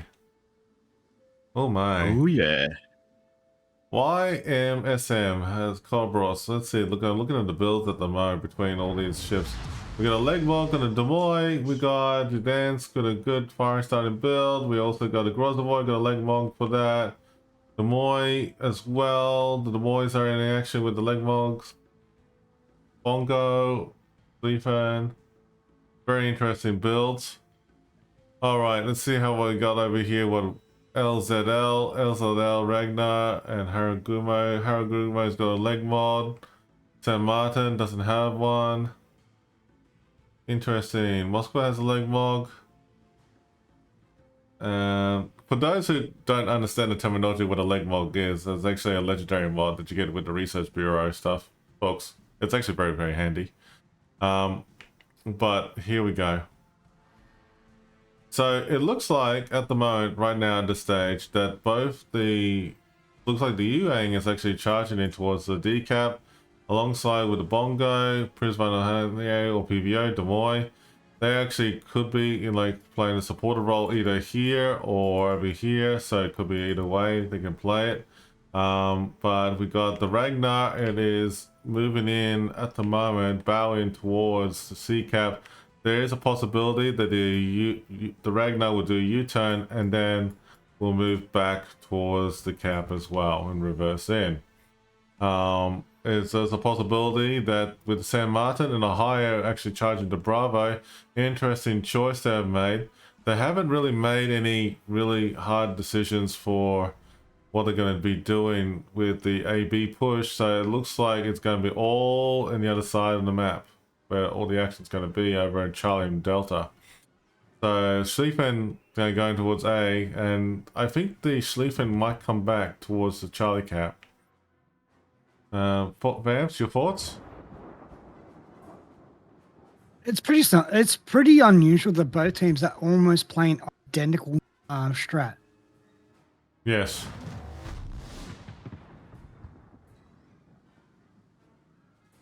But we know for a fact that YMSM are known to actually change their plans very quickly. Well, that's exactly right. Yeah. Is Ragnar in trouble there?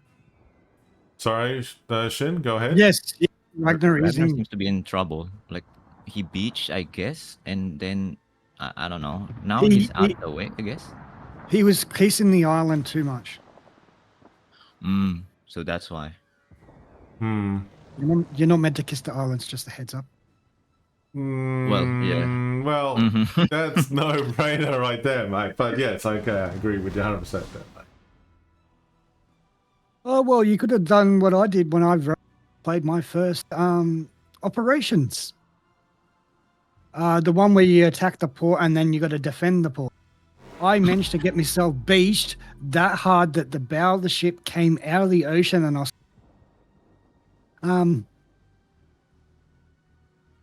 Yes.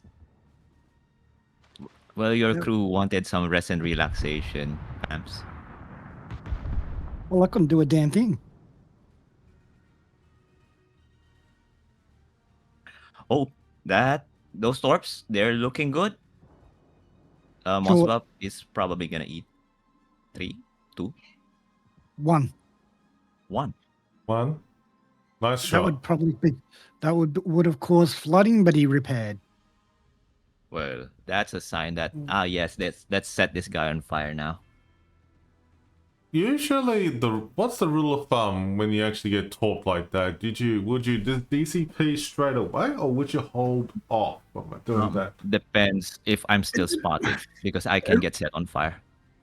It really depends on also if you know what destroyer it come from. If it came from a light cruiser damaged, damaged DD, you wouldn't technically bother. But if it can do heavy damage, you want to get rid of the floodiness damage is with the initial contact with a heavy tour.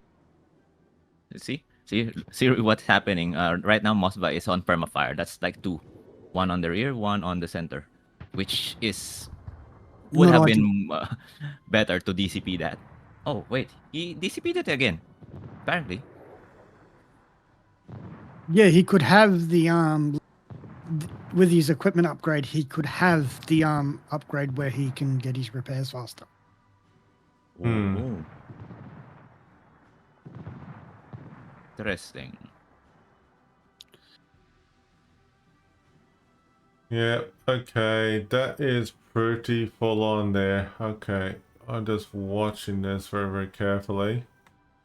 These torps might hit the Prince out of it, but he looks like he's gonna narrowly dodge him, or he's gonna be fine. He looks like he's okay. Yeah, he's fine. Yeah, right now he's okay. Yeah, he's okay.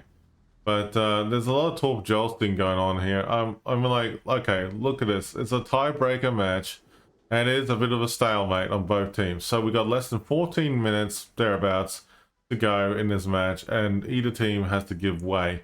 Which is gonna happen here? So I'm gonna make a quick prediction here. Kavaros versus Ragnar, and they're both being targeted from both sides.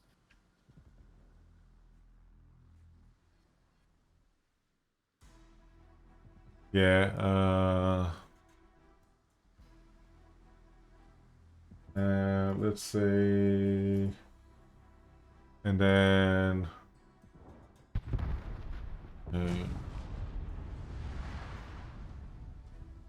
Alright, folks, we've got a prediction in progress. Who's gonna win? Dennis, Figure it out. Who's gonna win? Tell us. I'm gonna win, Rev.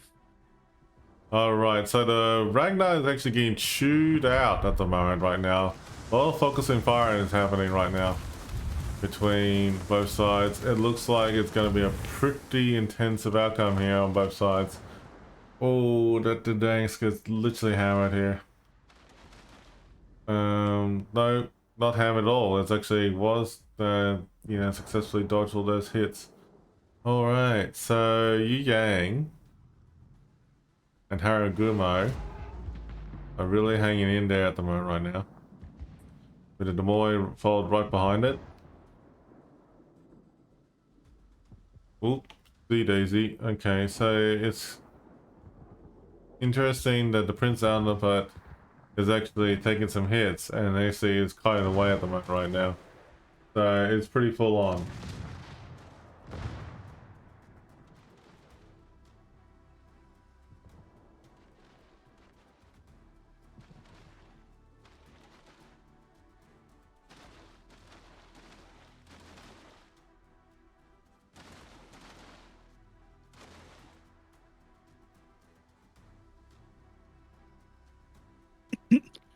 Still a pretty big stalemate going right now.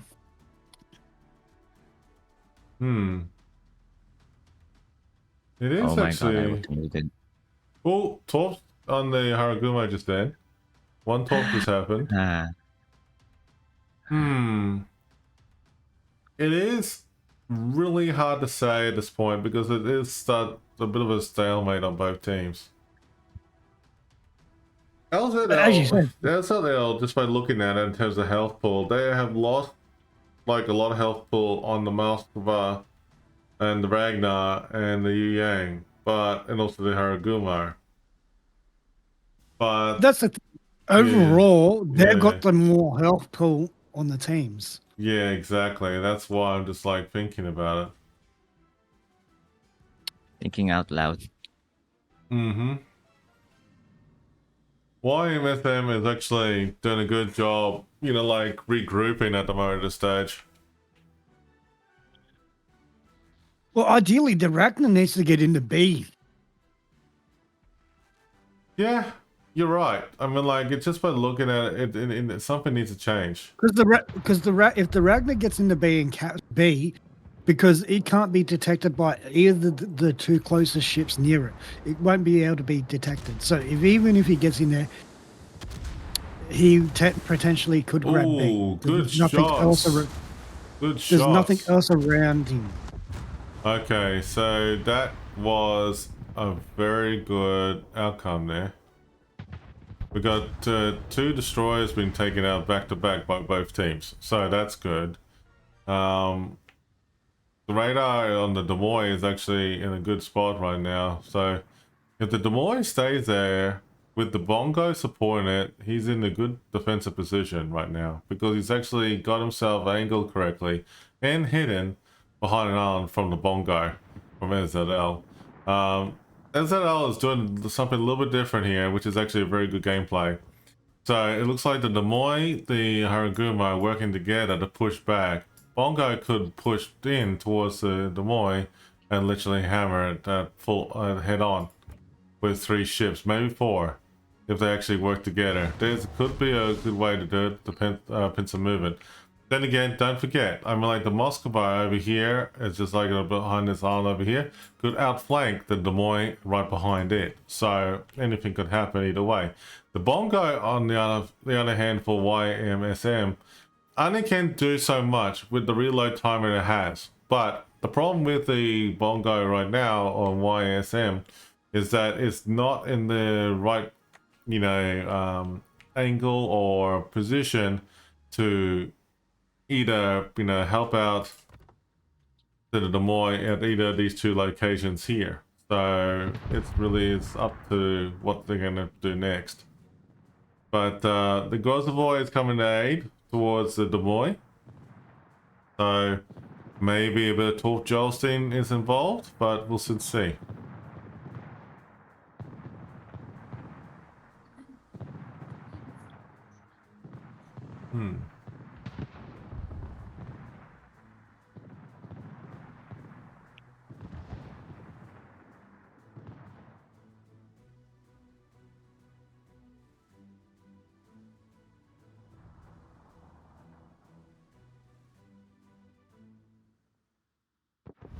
The enemy is about to win.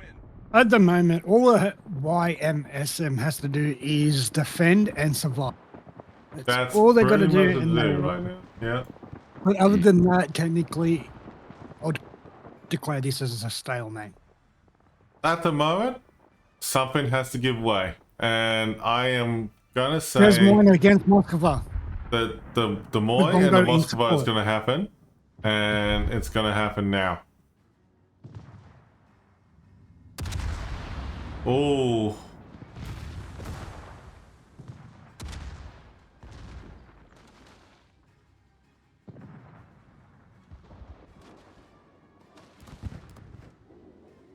Okay.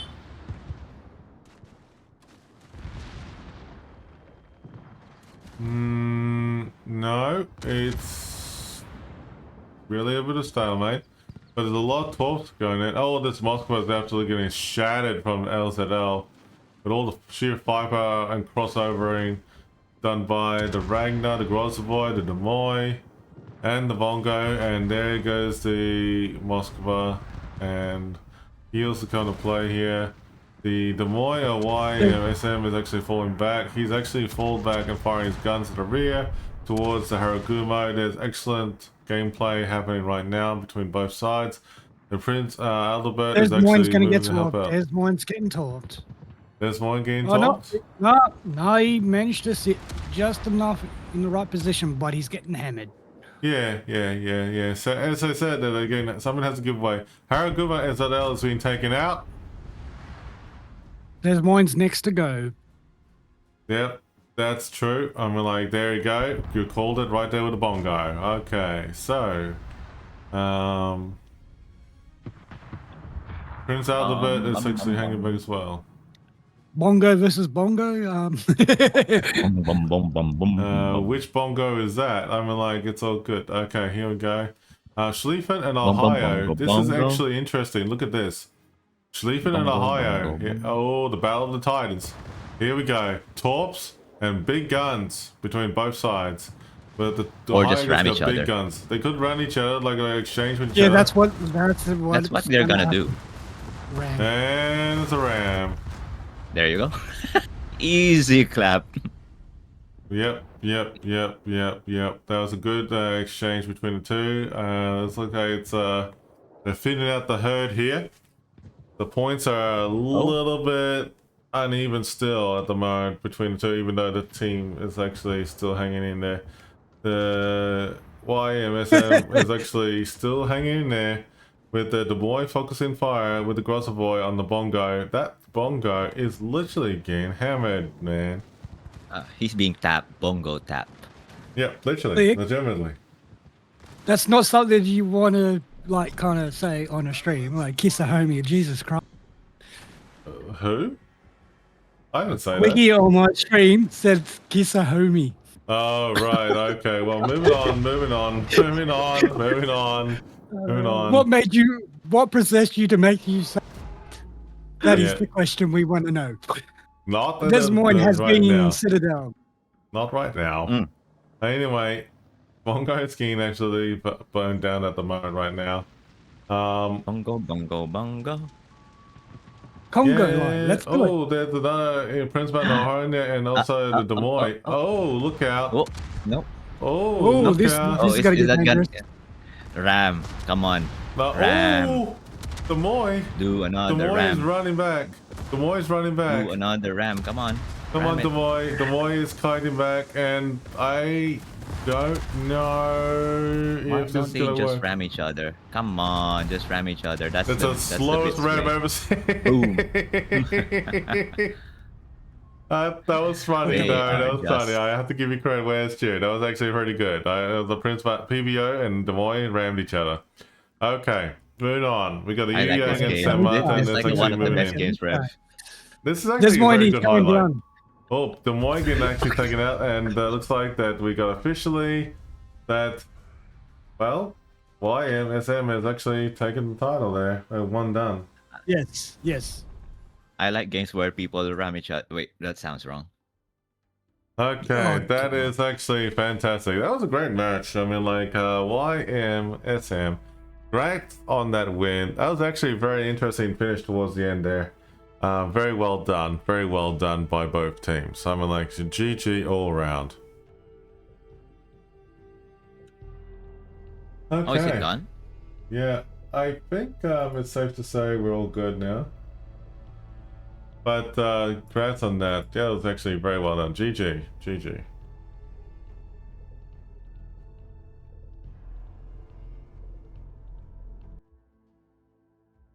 Yeah, so very well done. GG. Well done by both teams. That was very well played. Awesome. All round. Everyone get into the draw. Yeah. given What's wrong with out like or one of not. your French girls? So anyway, Jesus what we're gonna Christ, do is we're make you lose gonna the train of thought, you asshole. say, Bams, careful. Yep, sorry. Okay, now that's a good match all round over there. Okay, fantastic all round. I think it's safe to say that the matches are done. Let me just clarify with the group and make sure we are all good.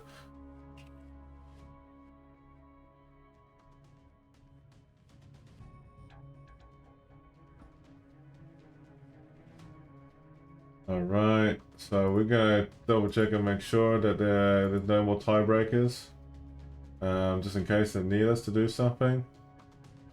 Yep, that's fair. Is this like the last game, right? Since we're doing tiebreakers. All right, so the great news is, folks, that the tiebreakers are all done. So that means we have finished King of the Sea Day 1. Yay! They won out of 4. Nice. Awesome. So we did a great job, everybody, and we're going to do the final giveaways officially right now. So the good news is, chat, let's go ahead and like talk about a couple of things real quick. So next week, next weekend coming up, so we're going to have the regional finals with the Twitch drops. Okay, so Twitch drops will happen next week.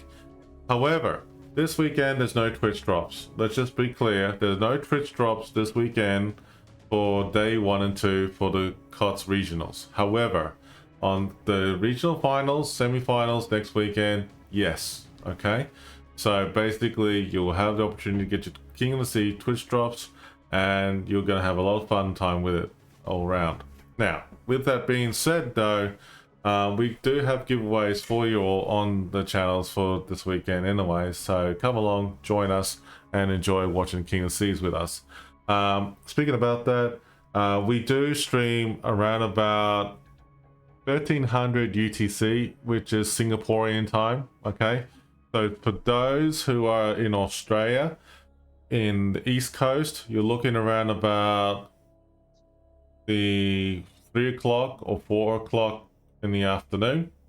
All right, and that's when the sessions do officially kick in. But with that being said, I will let you know on Discord, and for those who are part of the Discord, you'll know. By the way, thank you for coming along. Vamps and Shin, also thank you for joining us for day 1 for King Sig. We'll see you on day 2 tomorrow. So it's gonna be more fun. But thank you. More shenanigans. More shenanigans tomorrow, and great time all around. But with that being said, let's do the giveaway for the lovely people out there. Last one. And then we'll get them out of the way. So the last 2 people the giveaway for the night are Zepon and as well as Fujasi. Congratulations, guys. Message me on Twitch or Discord. By all means, do so and get back to me whenever you can. The last one for me is Zaku Phantom. Obviously, do the same thing, Twitch or Discord. Okay, so folks, as the match is actually coming down to a close, I mean, like, it's actually, it's a great outcome all around, and yeah, it's actually a great outcome overall. So, Well, the matches were pretty intense and pretty action-packed, even with the stalemate that we did have. yeah. All right, so now we're wrapping it up for the night. I mean, like, it's been a great, wonderful night all around in terms of the World of Warships community. And you know what, folks? I mean, like, we had a wonderful time. So real quick, as we, before we wrap up for the night and everything, there'll be more, battles and stuff like that coming up tomorrow. And you definitely know that there's going to be a lot of maps to be played, like Land of Fire, Northern Waters, as well as North Hotspot Loop, Faroe Islands, and Sleeping Giant. We'll be pretty much getting ourselves ready to go tomorrow a little bit earlier, just to be prepared. And thank goodness that we, like, at least nothing bad happened today. Luckily, no power outage for all of us, since we had the storms that went past. Anyways, folks, it is great to be here, And Bamps, anything you would like to say before we wrap it up? Same with you, Shin? No, it's been a very good night actually.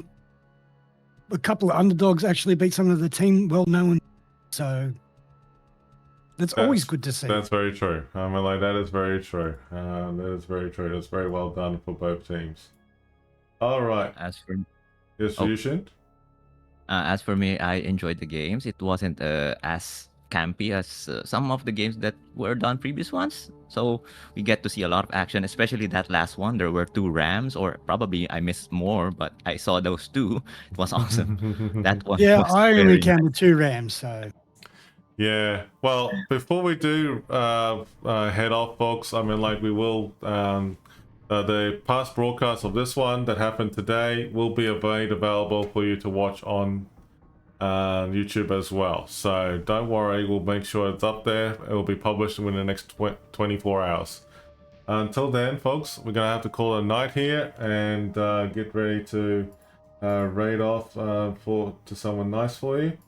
But we do have a raid target in play, so we're gonna raid one of our EU CCs for World of Warships, who's actually having a bit of fun as well at the moment right now. So thank you for joining in, everybody. It's been greatly appreciated. So until then, stay safe, take care, action stations, and then we'll see you all tomorrow on World of Warships King Sea, Season 18, Day 2.